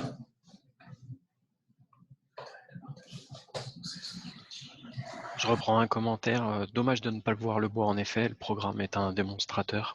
Effectivement, c'est un peu ce qu'on peut retenir de cette nouvelle contrainte là, qui nous freine sur l'apparence du bois à l'intérieur comme à l'extérieur. Je vous propose de passer la main à vos collègues de Woodeum pour qu'ils nous parlent un petit peu plus de la construction du système, sachant qu'on a déjà pas mal déblayé le sujet avec l'intervention de Jean-Marc. Donc Félix, il y a peut-être une ou deux diapos au début qui ont été déjà explicitées. Donc si tu veux y aller, en tout cas, vas-y. Ah, voilà, je cherchais le... Bonjour à tous, Félix Brosselet, Woodeum, je suis directeur de programme chez Woodeum, qui est un promoteur parisien, mais spécialisé dans la construction bois, comme notre nom l'indique. Et vais partager cette présentation avec Cédric Meunier, mon homologue chez UTI. Vous connaissez sûrement, pour être un... Je ne sais pas si vous voyez mon écran. Cédric? Oui, bonjour à tous. Cédric Meunier, donc directeur de programme chez UTEI. UTEI, donc acteur local, régional, indépendant, assez ancien, puisqu'on a été créé en 1960. Pas forcément rompu à la construction bois, au contraire. C'est pour ça qu'on a formé cette équipe avec Woodeum sur ce projet. Et on va vous présenter un peu plus en détail le programme Albizia. Voilà, déjà un mot sur Woodeum UTUI et sur la manière dont on a abordé ce concours il y a maintenant 2 ans. Le bois, pour nous, c'est une réponse aux émissions de carbone. On en a parlé, ça a déjà été un petit peu abordé, mais pour rentrer un peu plus dans le détail, on considère, Carbone 4 considère que sur la durée de vie d'un bâtiment, 60% des émissions de CO2 le sont pendant ces 2 ans de construction. Pendant sa phase de construction. C'est de ça qu'est né Woodeum, j'y reviendrai très rapidement après. Mais pour nous, il était du coup indispensable de rattacher cet objectif de construction bois à une ambition carbone. Et c'est pour ça que Albizia vise, et pour le moment atteint, en phase conception, le label BBCA, le label du bâtiment bas carbone, dont Woodeum est membre fondateur et 100% de nos opérations sont labellisées, mais Albizia, qui est le nom de l'opération, est donc le premier îlot bois et bas carbone de Lyon. Le bois, c'est pour Woodeum et donc pour UTV sur cette association une réponse aux défis actuels. C'est évidemment l'écologie, 2, la rapidité, ça a été abordé parce que effectivement, à chantier comparable, on considère que sur la phase gros œuvre, les étages vont monter 2 à 3 fois plus rapidement. On peut considérer qu'un niveau de béton monte en 3 semaines, un chantier standard, là où à chantier comparable, on mettrait plutôt 1 semaine sur un mode constructif bois CLT. C'est évidemment une réduction des nuisances et en plus un gage de réversibilité parce qu'on construit avec un système, certains systèmes, notamment ici poteau-poutre, qui permettent, comme dans un système constructif de bureau, d'ouvrir et de moduler derrière les aménagements intérieurs. Un mot rapidement sur la croissance du bois et la photosynthèse. Pardon, il y a une question qui a été posée un petit peu plus tôt, c'était sur le processus d'absorption du CO2 par les arbres. On travaille chez Woodeum particulièrement avec sapin, plus précisément de l'épicéa, et les études ont démontré que les arbres atteignaient et captaient le maximum de CO2 durant leurs 30 premières années. C'est du coup à partir de ces années-là que nous on commence à les travailler, à les couper et à les stocker. Les années d'après, l'arbre va emmagasiner de moins en moins de CO2, et si on laisse l'arbre mourir au bout d'une 60aine d'années, le phénomène de putréfaction entraîne une libération de l'ensemble du CO2 qu'il a emmagasiné. Du coup, il a un bilan qui est complètement neutre si on le laisse pourrir, alors que quand on le coupe au bout d'une 30aine d'années, il a emmagasiné le maximum de carbone qu'il était capable de prendre. Pour donner des grands ratios, ça c'est les ratios alors, qui sont parisiens et qui ont été faits sur Carbone 4, qui sont parisiens avec les petites lignes qui sont en dessous. 1 mètre cube de béton traditionnel, donc, si on considère que la centrale est à moins de 50 km du chantier, 1 mètre cube de béton traditionnel, c'est 471 kg de CO2 par mètre cube, alors qu'un chantier CLT, Woodeum, c'est 460 kg de CO2 par mètre cube de CLT qui sont emmagasinés. 460 kg, c'est la distance entre l'usine de CLT et Paris, qui est environ 1100 km. Donc, à Lyon, nous sommes même un petit peu plus vertueux que ça. Et enfin, le bois. Pourquoi Woodeum travaille en bois et en CLT? C'est principalement parce que c'est une ressource, et c'est la seule ressource de construction qui est 100% renouvelable. Une ressource qu'il faut protéger et pas utiliser à outrance, évidemment, mais qui est 100% renouvelable parce que les arbres repoussent, 99% naturel parce que nous travaillons en CLT, qui a quand même un procédé technique pour fabriquer ces panneaux, entièrement recyclables et structurellement isolant. Je ne vais pas revenir sur la présentation du CLT qui a été faite précédemment, mais simplement voilà, les grands chiffres qu'on avait préparés. Effectivement, une technologie inventée par un Français, bien que le nom soit anglais, CLT, inventée par un Français en 1947. Les premières applications industrielles dans les années 60. Dans les années 90, c'est nos voisins autrichiens et allemands qui ont commencé les premiers à structurer cette filière-là. Et voilà, Woodeum a été créé en 2014 et travaille exclusivement en bois massif CLT dans l'objectif de réaliser des constructions bas carbone. Et enfin, une des dates clés de notre opération, c'est 2018, notre association et notre réponse au concours de Lyon Confluence avec UTEI sur ce beau projet. Je vais laisser maintenant peut-être Cédric prendre la main sur une présentation un petit peu plus détaillée de notre projet, parce qu'il y a effectivement un bâtiment à plus. Sinon, je pense qu'on va perdre tout le monde juste avant l'apéro, ce serait dommage. Pour vous présenter un petit peu le projet, donc on a 4 bâtiments au total. On a le bâtiment C203, vous voyez sur la droite du petit croquis, qui est un bâtiment qui va accueillir 32 logements sociaux qui sont acquis par Batigère. Ensuite, on a le bâtiment C04 qui, lui, contrairement aux 3 autres, n'est pas complètement en construction bois puisqu'il a des planchers béton et des murs de façade en ossature bois. Et ensuite, on a 2 bâtiments, C05 et C06, qui sont mixtes avec 2 plateaux de bureaux, comme l'évoquait tout à l'heure M. Ardel, en béton.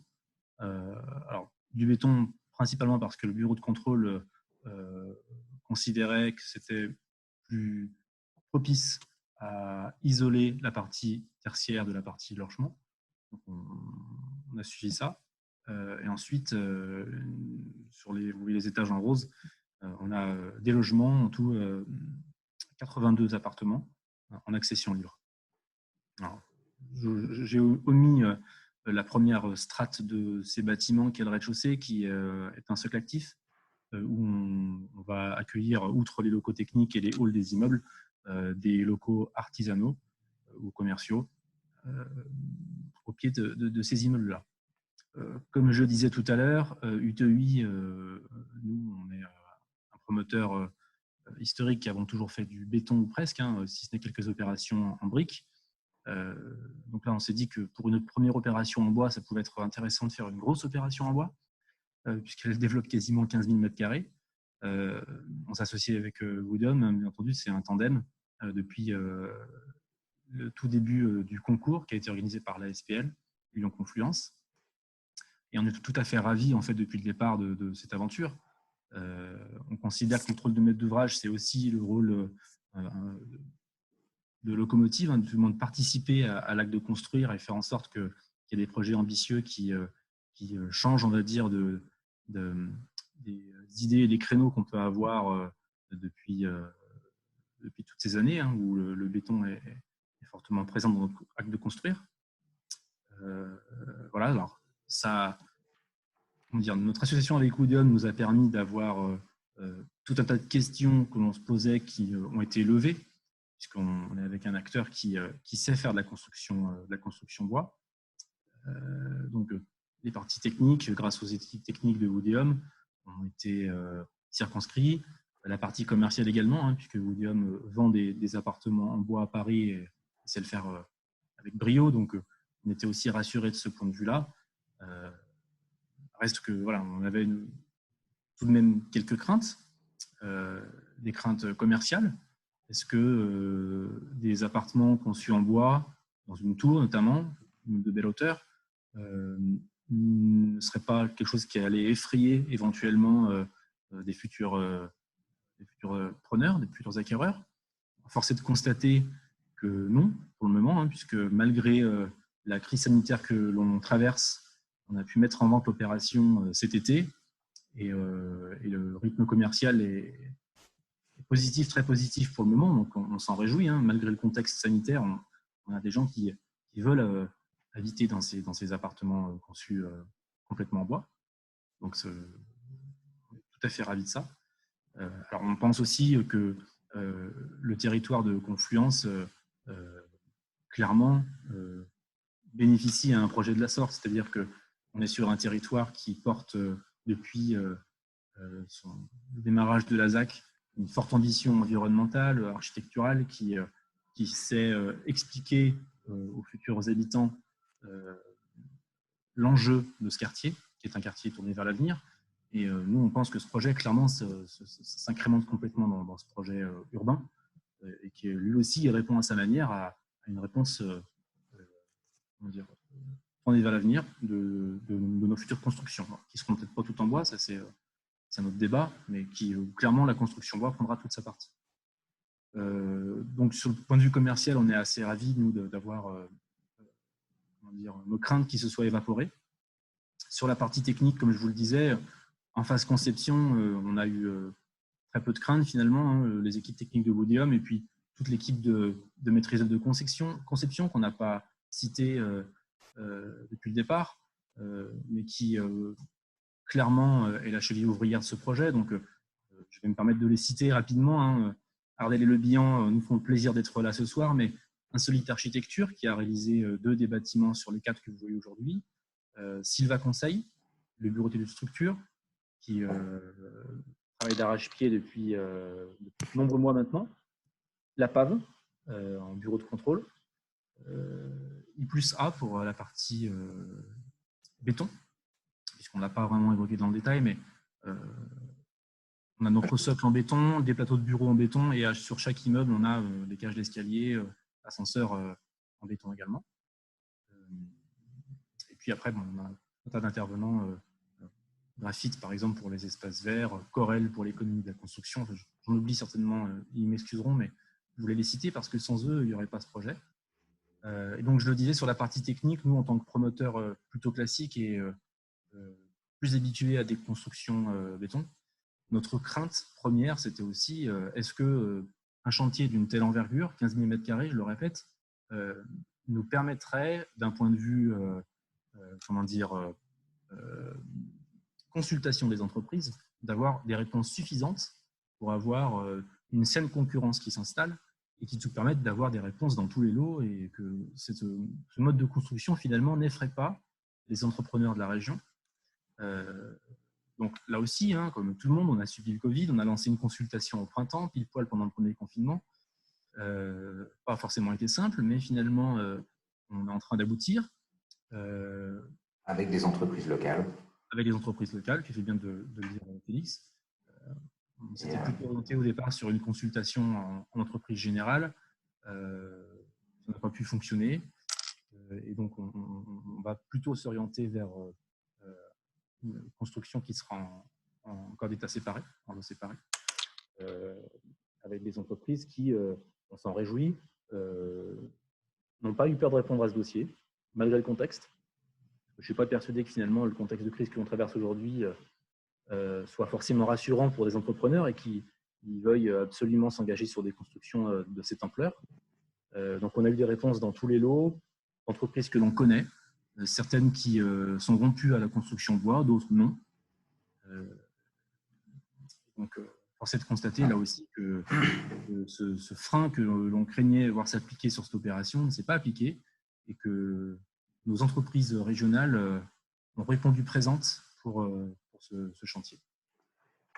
Je vais me permettre simplement de reprendre, Cédric, si tu permets, un mot quand même sur le plan masse qu'on a succinctement présenté. On a donc 4 bâtiments qui sont les 3 bâtiments ici et le bâtiment de belle hauteur que vous a présenté Mathurin. On a un bâtiment qui a été designé par Ardel et Le Bihan, qui est un bâtiment qui s'appelle C203, qui est un bâtiment de logements sociaux qui sera cédé à Batigère. On a ensuite les 2 bâtiments 4 et 5 qui sont donc le bâtiment de bureau avec une structure plancher béton des façades mauves qui est réalisée par Insolite Architecture. Un second bâtiment réalisé par Insolite Architecture mixte, donc avec un socle commercial, 2 niveaux de bureaux et 5 niveaux de logement avec une terrasse partagée au-dessus, qui est réalisé en structure bois massif CLT, modulo, comme le disait Cédric, les niveaux de bureau et les cages d'ascenseur. Et enfin, le bâtiment 6 qui vient de vous être présenté. Je voulais rajouter quelques chiffres quand même qui sont importants. C'est que 100% du bois avec lequel nous travaillerons sur cette opération sera issu de forêts gérées durablement. Par ailleurs, on a un engagement supplémentaire. Donc, forêt gérée durablement, s'entend un arbre coupé, un arbre replanté. Voilà, pas de coupe massive. Et on a un engagement en plus supplémentaire qui est de replanter un arbre tous les 10 mètres carrés construits en France, dans des forêts françaises. Enfin, un dernier mot sur le bois en façade. C'est un sujet qui a été abordé plusieurs fois. Il y a deux choses ici. Il y a évidemment, la volonté de l'aménageur d'avoir une réponse et une deuxième partie de ZAC plutôt minérale. Donc ça, c'est un premier point. Le second point, il est plus technique. C'est que chez Woodeum, on ne travaille qu'avec du bois massif, mais que nous encapsulons complètement. C'est-à-dire qu'on peut avoir éventuellement, quand l'acoustique le permet, mais ce n'est pas évident, quelques parties apparentes à l'intérieur des logements, mais nous n'avons jamais aucun bois de structure qui est apparent à l'extérieur. Ça, c'est quelque chose que l'on s'impose. On sait mettre un bardage bois en plus qui sera changé dans les... le bardage bois, ça s'entretient, mais ce n'est pas dans la culture, c'est pas très français d'entretenir ces façades d'immeubles. Nos voisins nordiques ont l'habitude de faire ça tous les 2-3 ans. On préfère ravaler tous les 10-20 ans. Et par ailleurs, toutes les constructions bois que nous avons autour de nous, que ce soit toutes les charpentes d'églises, de cathédrales, que ce soit le bâtiment haussmannien, qui sont des structures bois, le bois est complètement encapsulé pour ne subir le moins possible les intempéries et les aléas du temps. Voilà. Alors, juste avant la conclusion, Félix, je ne sais pas si tu allais conclure, mais avant que Mme Lafray prenne la parole, j'ai oublié de citer Enertech en bureau d'études fluides. Et si je ne le fais pas, ce ne serait pas juste. Donc, c'est le bureau d'études Enertech qui travaille sur ce projet depuis le départ aussi, et on remercie pour son travail. Là, on voit quelques images de l'opération.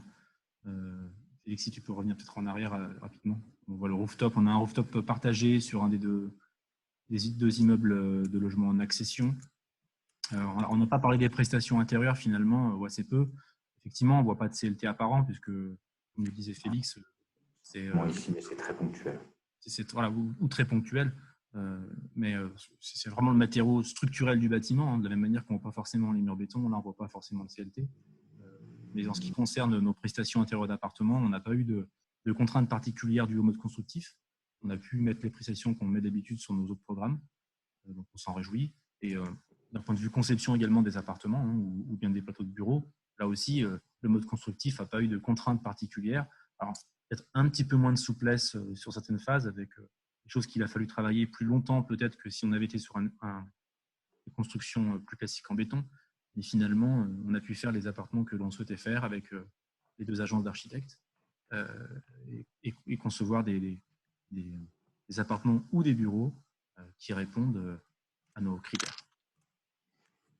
Ouais. Et peut-être juste un dernier mot en conclusion sur les ATEX, parce que c'est un petit peu le sujet du jour. Les 3 bâtiments que vous avez au premier plan, qui sont d'auteur plus standard, enfin, sont quand même des R+7, donc qui montent à 28 mètres, sont construits avec des avis techniques que nous avons développés en interne. Enfin, on peut les construire parce que ce sont des avis techniques qu'on a développés en interne. La particularité de Woodeum par rapport à d'autres promoteurs, c'est que nous avons des travaux qui achètent les marchés, qui suivent les chantiers, etc. Mais nous avons surtout des ingénieurs en R&D qui font de la recherche et développement sur ces points spécifiques et sur la construction bois et qui nous accompagnent, et qui accompagnent les architectes et la maîtrise d'œuvre globalement sur le développement de ces ATEX. Donc, l'ATEX, ici, nous avons un bâtiment qui est en enduit. Donc ça, c'est un ATEX qu'on a développé le premier en enduit sur isolant.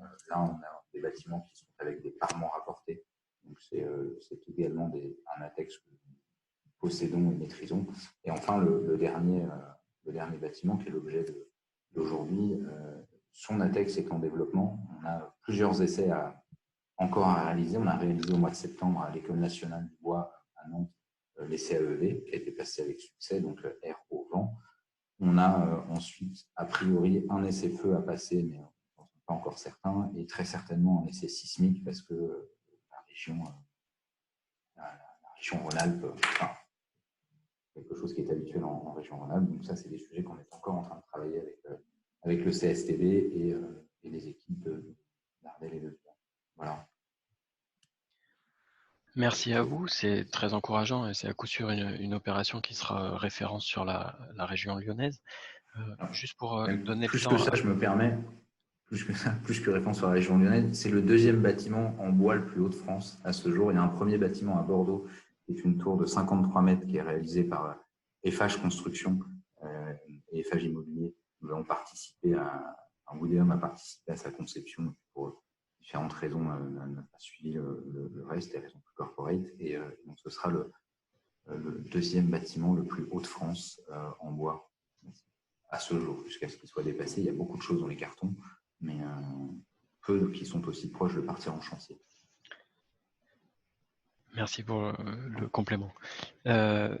Juste pour donner le temps à Karine Laprès de partager son écran, je prends 2 ou 3 questions à la volée si l'équipe peut nous répondre. Quid du coût au mètre carré?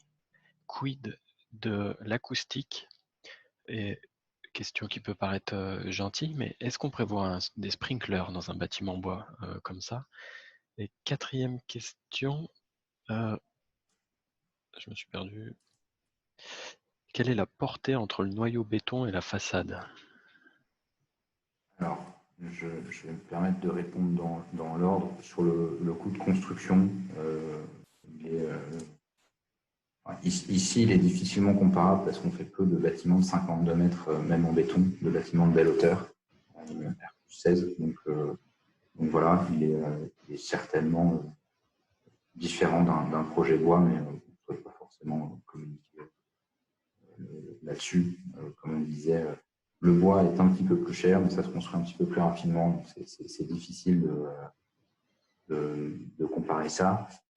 La deuxième question, je crois, je portais sur le sprinklage des bâtiments. C'est effectivement des choses qui peuvent être demandées. Aujourd'hui, c'est pas une imposition.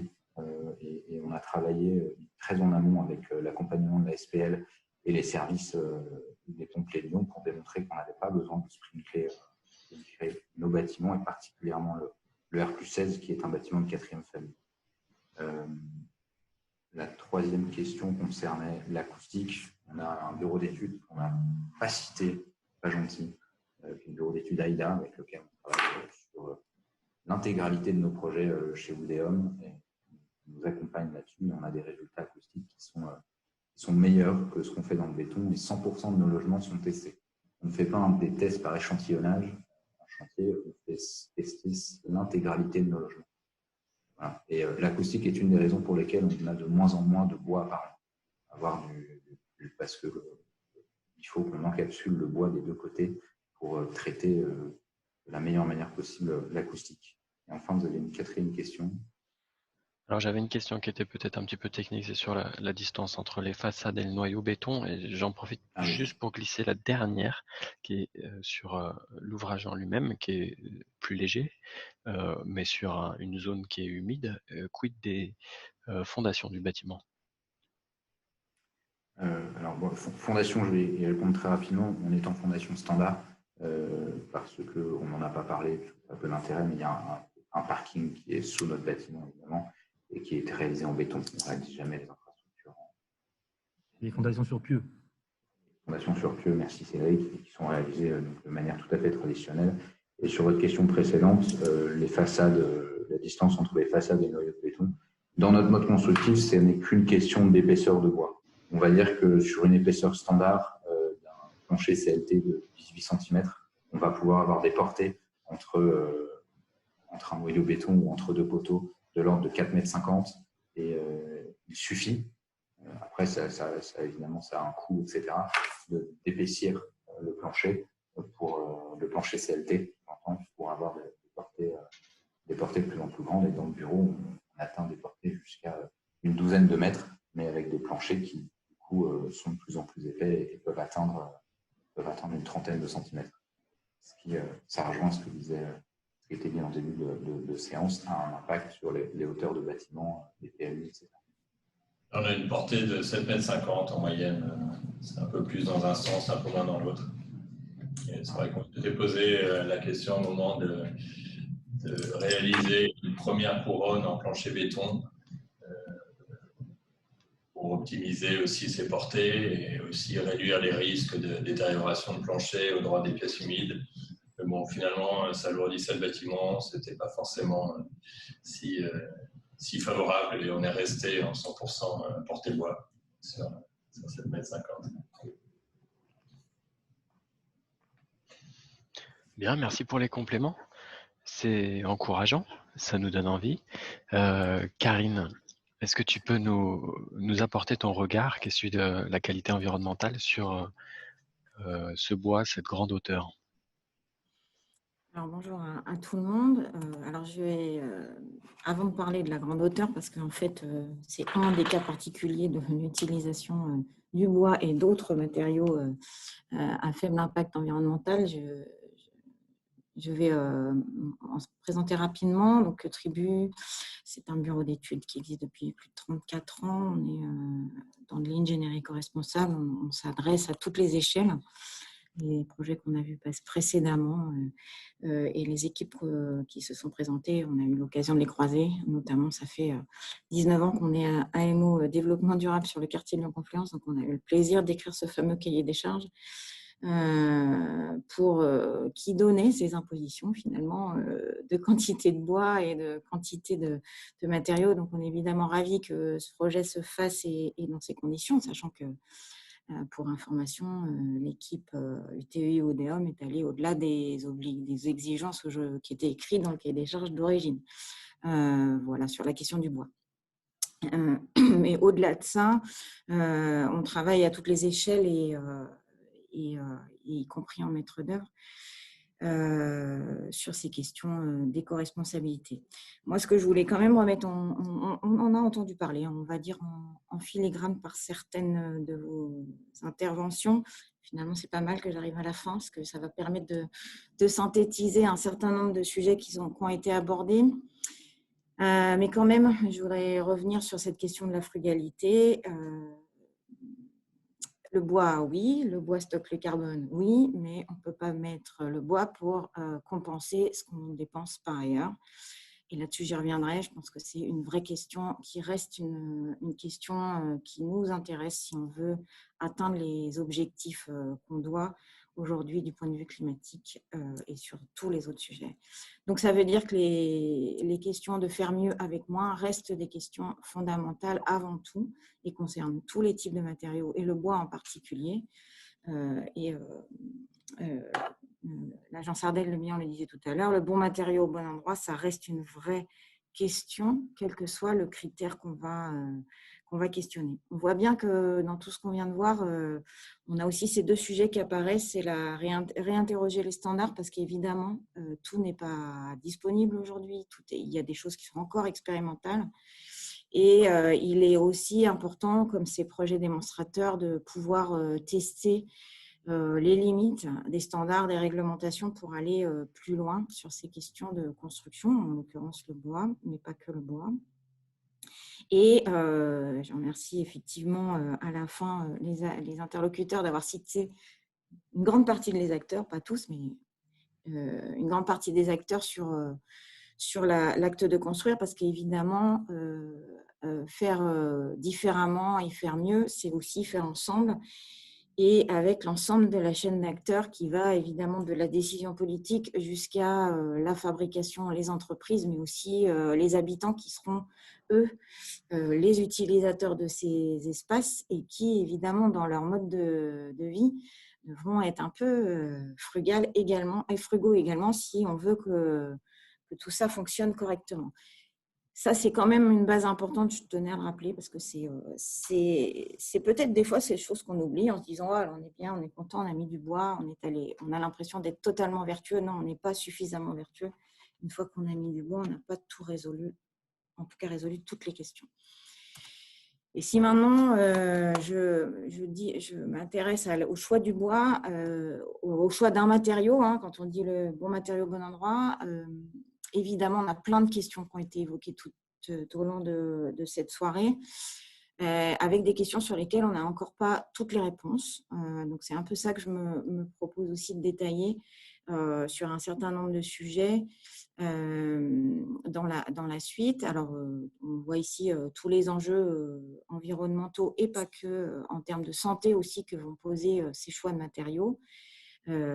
Et également, on reviendra sur les questions plus larges de santé, mais en tout cas, un enjeu important qui est la question du cycle de vie, du choix des matériaux et particulièrement la question du bois. Et pareil, c'est des questions qui ont été évoquées. D'où vient le bois? Est-ce que la ressource est suffisamment disponible? Voilà.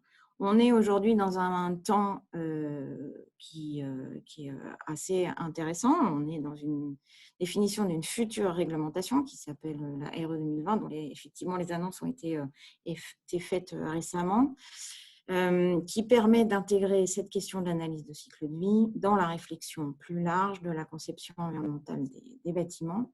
Même si cette démarche d'analyse de cycle de vie, nous, ça fait plus de 20 ans qu'on en fait, on est ravis qu'elle existe aujourd'hui dans une future réglementation, même si, évidemment, on a toujours ainsi. Aujourd'hui, les deux indicateurs qui restent les indicateurs chiffrés sont l'énergie et le carbone. Il faudra aller au-delà de ça, et notamment pour ces questions de bois et de choix de matériaux alternatifs. Aujourd'hui, il faut aussi dire les choses. Pour être réglementé, il faut avoir recours à un calcul qui calcule un niveau de carbone à partir de données environnementales qui sont aujourd'hui loin d'être en faveur tout le temps des matériaux alternatifs ou des matériaux à faible impact environnemental, et parfois du bois, même si la filière bois, c'est très bien organisé pour donner des fiches de données environnementales, et heureusement, parce qu'effectivement, sinon, et nous, on a fait partie du test et du programme OBEC avec le CEREMA et Combo, le bureau d'études, pour tester ces fameux niveaux de carbone. Et effectivement, les résultats étaient aujourd'hui, en tout cas, pas à la hauteur de ce qu'on pouvait imaginer. Ce qui est plutôt positif aussi dans l'évolution de cette réglementation grâce à cette année, enfin c'est plusieurs années de concertation, c'est qu'on a effectivement maintenant un autre indicateur qui est le stock carbone, donc qui va permettre de valoriser également cette question du bois. Et une autre grande avancée que je salue parce que ça a été pas un combat, mais quand même une question importante, qui est cette fameuse analyse de cycle de vie dynamique, qui n'était pas du tout prévue au départ dans la réglementation, puisque l'analyse de cycle de vie dans la réglementation se fait sur 50 ans. Reste cette question des 50 ans. Un bâtiment est loin d'être fait pour durer 50 ans. J'ose espérer, les architectes qui sont autour de la table ne conçoivent pas un bâtiment pour 50 ans, évidemment. Donc, il restera cette question. Mais en tout cas, l'analyse de cycle de vie dynamique va permettre de calculer l'impact carbone du bâtiment à l'année zéro, c'est-à-dire à sa fabrication, et valoriser notamment tous ces matériaux, dont le bois, qui permettent de stocker le carbone et de limiter l'impact carbone tout de suite. Évidemment, c'est une de nos urgences majeures. Quand on regarde le bois dans la construction, on passe en revue l'ensemble des thématiques environnementales, et la question du carbone est loin d'être la seule question qu'on doit se poser. On en a un peu parlé. Il faut la voir sous plusieurs angles. Est-ce qu'elle est variable selon la durée de vie et les usages du bâtiment? Donc, cette question du stock carbone, il faut le prendre avec plusieurs questions. On va commencer par les impacts liés aux ressources et à l'analyse de cycle de vie. L'impact du transport et de la fabrication, là-dessus, il faut toujours être vigilant. Alors, évidemment, on est heureux que les bâtiments qui ont été présentés dans le cadre de Lyon Confluence soient faits en grande partie avec des ressources locales. Mais aujourd'hui, les différents procédés constructifs qui ont été cités en tout début n'ont pas tous les mêmes impacts environnementaux, n'ont pas tous les mêmes impacts ni sur la fabrication, ni sur le transport d'où ils viennent. Donc ça, c'est vraiment un point de vigilance. Sur la ressource locale, ça a été évoqué aussi, évidemment, c'est une question fondamentale.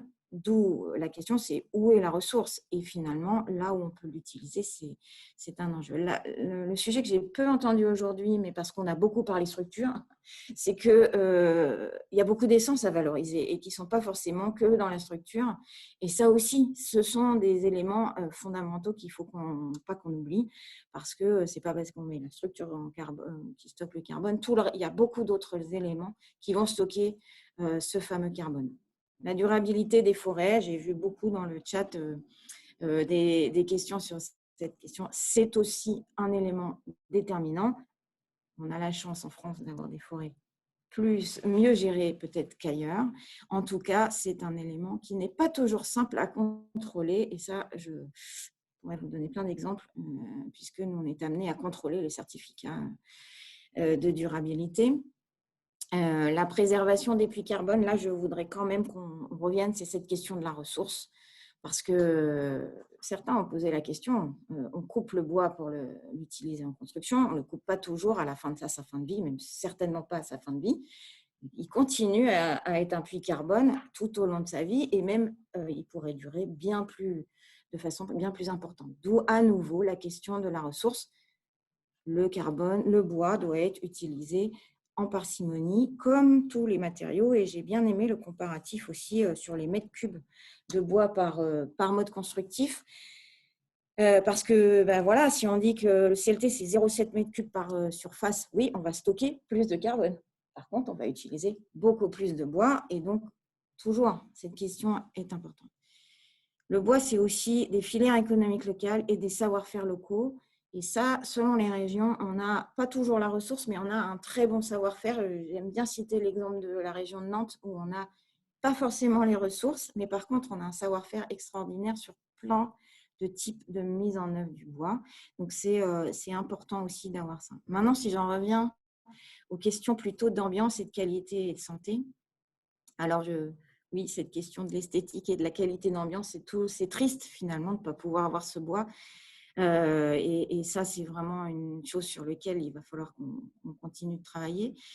Le sujet de la qualité d'air, qui était un sujet dans la discussion, oui, le bois est naturellement émetteur de COV et de formaldéhyde. Par contre, ce qui est surtout émetteur de composés organiques volatiles et de formaldéhyde, ce sont les cols qui parfois sont utilisés dans certains modes constructifs, dont le CLT, puisque effectivement, on a des éléments collés. Donc là, il faut être vigilant, il faut pouvoir donner des seuils. Et j'ai vu dans la discussion, nous, dans le cahier des charges de Lyon Confluence, on est déjà bien au-dessus des seuils qui sont les futurs seuils réglementaires, en tout cas, y compris en formaldéhyde, qui seront mesurés dans ces bâtiments, qui sont mesurés dans les bâtiments et qui feront l'objet. Par contre, je rajoute une question sur cette question de la qualité d'air. Il y a la source fondamentale, il faut travailler la source, mais ce qui est fondamental, c'est la ventilation. Aujourd'hui, vous en entendez largement parler. Augmentons les débits de ventilation pour pouvoir assurer cette qualité d'air. Deux sujets. L'acoustique, on a évoqué, et ça, c'est une complexité pour moi, à la fois technique et de discussion avec les bureaux d'études acoustiques. C'est vraiment une discussion qui doit être collégiale pour savoir quelle est la meilleure solution, à la fois du point de vue technique et de la performance acoustique, mais aussi de la ressource et des choix des matériaux. On voit bien qu'un plancher, notamment plus on va vers la grande hauteur et plus on est dans des niveaux de performance importants en acoustique, plus il est épais, plus on superpose des matériaux. Et là, on peut se poser la question. Moi, j'ai en tête des fois des débats, y compris avec Sarah, sur des complexes, notamment scolaires, où la question peut se poser d'un mixte éventuellement, même de ne pas tout faire en bois et de pouvoir utiliser le béton là où il a sa qualité, notamment pour la question acoustique. Regardons toutes ces couches qu'on doit superposer. Et enfin, le dernier sujet qui est important, parce que Sarah évoquait la question du bois et de l'inertie du bois. Non, oui, effectivement, le bois en lui-même n'a pas d'inertie. Par contre, il a plein d'autres propriétés, y compris hygroscopiques. Et puis, il n'y a pas que le bois qui a ces propriétés-là. Nous, ce qu'on a fait dans le cadre d'une thèse, c'est qu'on a simulé aussi les canicules en climat 2050. Et finalement, quand on regarde et qu'on compare les modes constructifs tout béton, mixte ou tout bois, finalement, en 2050, en période de canicule, on est tous logés à la même enseigne. Donc ça, c'est plutôt bien. On doit pouvoir ramener des questions, traiter cette question du confort d'été, même dans des constructions bois. Donc soyons rassurés, ce n'est pas parce qu'on n'a pas de béton qu'on ne pourra pas être confortable, y compris en période caniculaire, dans les années à venir.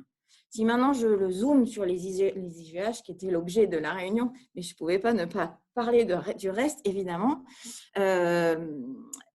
c'est là où toutes les questions des contraintes techniques réglementaires. Je zoomerai sur l'acoustique comme je viens de le faire.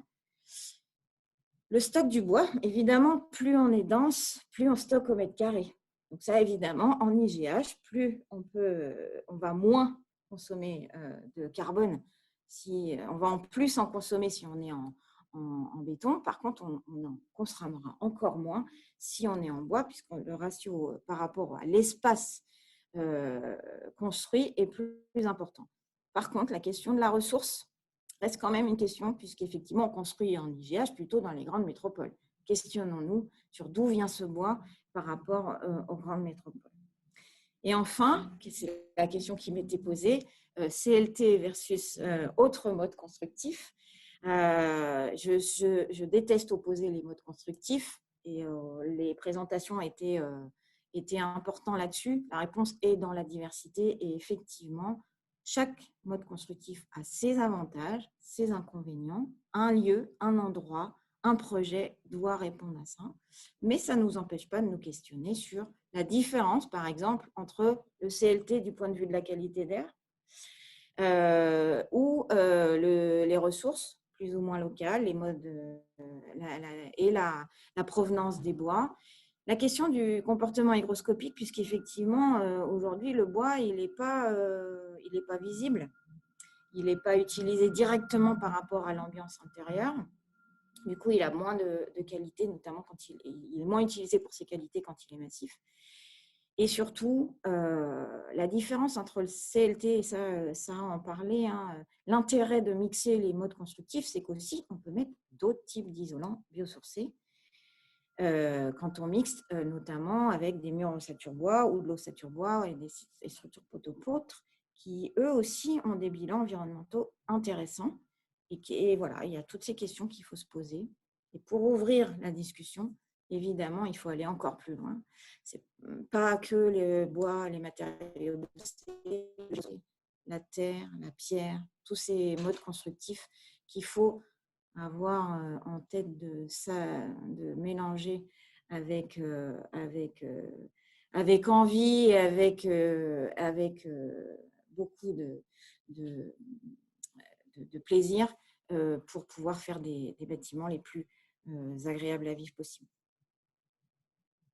Voilà, merci. Merci Karine. Alors on n'a plus tant de questions que ça sur le chat. Juste une, est-ce que le projet aurait pu être labellisé HQE? Le label de... je laisse je laisse répondre. Le projet aurait-il pu être labellisé HQE? Oui, il aurait pu. L'objectif, alors Félix t'en parlera aussi bien que moi, l'objectif principal c'était d'être labellisé bâtiment bas carbone. Oui.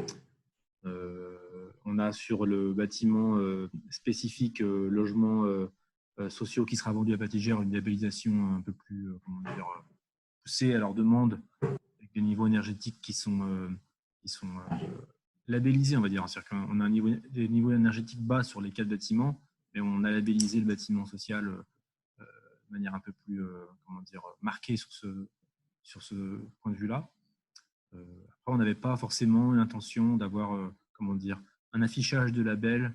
Notre objectif, c'était surtout de rentrer dans le cahier des charges de manière correcte et surtout d'avoir tout un travail qui soit fait sur l'isolation, sur le fait de ne pas consommer de manière trop importante d'énergie sur nos bâtiments, mais pas forcément de l'afficher.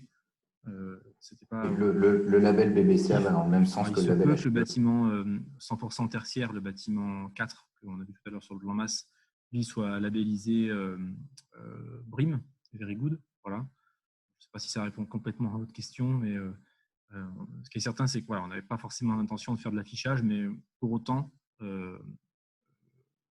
les niveaux de performance sont là. Et on a fait en sorte d'avoir une conception qui soit moins énergivore et la plus vertueuse possible. Alors, je vais peut-être compléter parce que c'était une question sur le cahier des charges. Alors, le cahier des charges de Lyon Confluence n'impose aucune certification, mais on est bien au-dessus des niveaux des labels. Donc, le quartier de Lyon Confluence est démonstrateur à toujours 2 à 3 réglementations d'avance sur l'ensemble des thématiques environnementales. Donc, si les promoteurs veulent certifier le bâtiment, il y en a un certain nombre qui sont certifiés, mais ce n'est pas une demande du cahier des charges. L'objectif de ce quartier, c'est de faire bien et de faire mieux, surtout. Félix, peut-être une dernière question. On nous demande un peu sur l'origine du bois et le traitement qu'il peut avoir. C'est peut-être juste l'occasion de dire un mot sur le partenaire historique avec lequel vous travaillez et qui vous apporte aussi ce savoir technique. Alors, effectivement, aujourd'hui, mon micro, ouais. Aujourd'hui, nous, on travaille quasi exclusivement avec Stora Enso, qui est un partenaire suédois qui est producteur de CLT, qui le produit dans plusieurs usines, et l'usine avec laquelle on travaille sur la majorité de nos projets est autrichienne. Pourquoi Stora Enso? Parce qu'il y a 6 ans, quand Woodeum a été monté, c'est ceux qui étaient le plus en avance en Europe sur la construction bois, et que nos ATEX, nos avis techniques, ont été développés avec leur bois massif CLT. Après, il y a des Français qui commencent à s'installer, notamment celui qui est le plus en avance là-dessus, c'est Pifto, qui a créé, si je ne dis pas de bêtises, ça va faire 2 ans qu'ils ont lancé ils ont agrandi leur chaîne de production. Pifto, donc c'est un charpentier français à côté de Nantes, un menuisier français à côté de Nantes, et qui a monté sa presse à CLT il y a environ 2 ans. Il a d'ailleurs visité l'usine, et on est en train d'étudier pour lancer des premiers chantiers avec lui, mais ils n'ont pas la même force de frappe que Stora Enso, qui a une capacité de production bien supérieure pour le moment. Donc, pour répondre à la question, le bois avec lequel nous travaillons aujourd'hui vient plutôt d'Autriche. Le bois qu'on replante, par contre, en ratio sur nos 10 mètres carrés d'appartement, un arbre planté, il est planté en France. Et le but est évidemment à terme de travailler avec du bois français, et dès qu'un partenaire commence à grossir et être en capacité de répondre à nos besoins. Merci pour le complément. Il me semble qu'on arrive au bout de l'ordre du jour, que chacun de nos intervenants ont rempli leur contrat. Je vous remercie à tous pour votre participation, pour les échanges et pour les questions. Au plaisir de vous voir sur un prochain 5 à 7 et bonne soirée. Au revoir.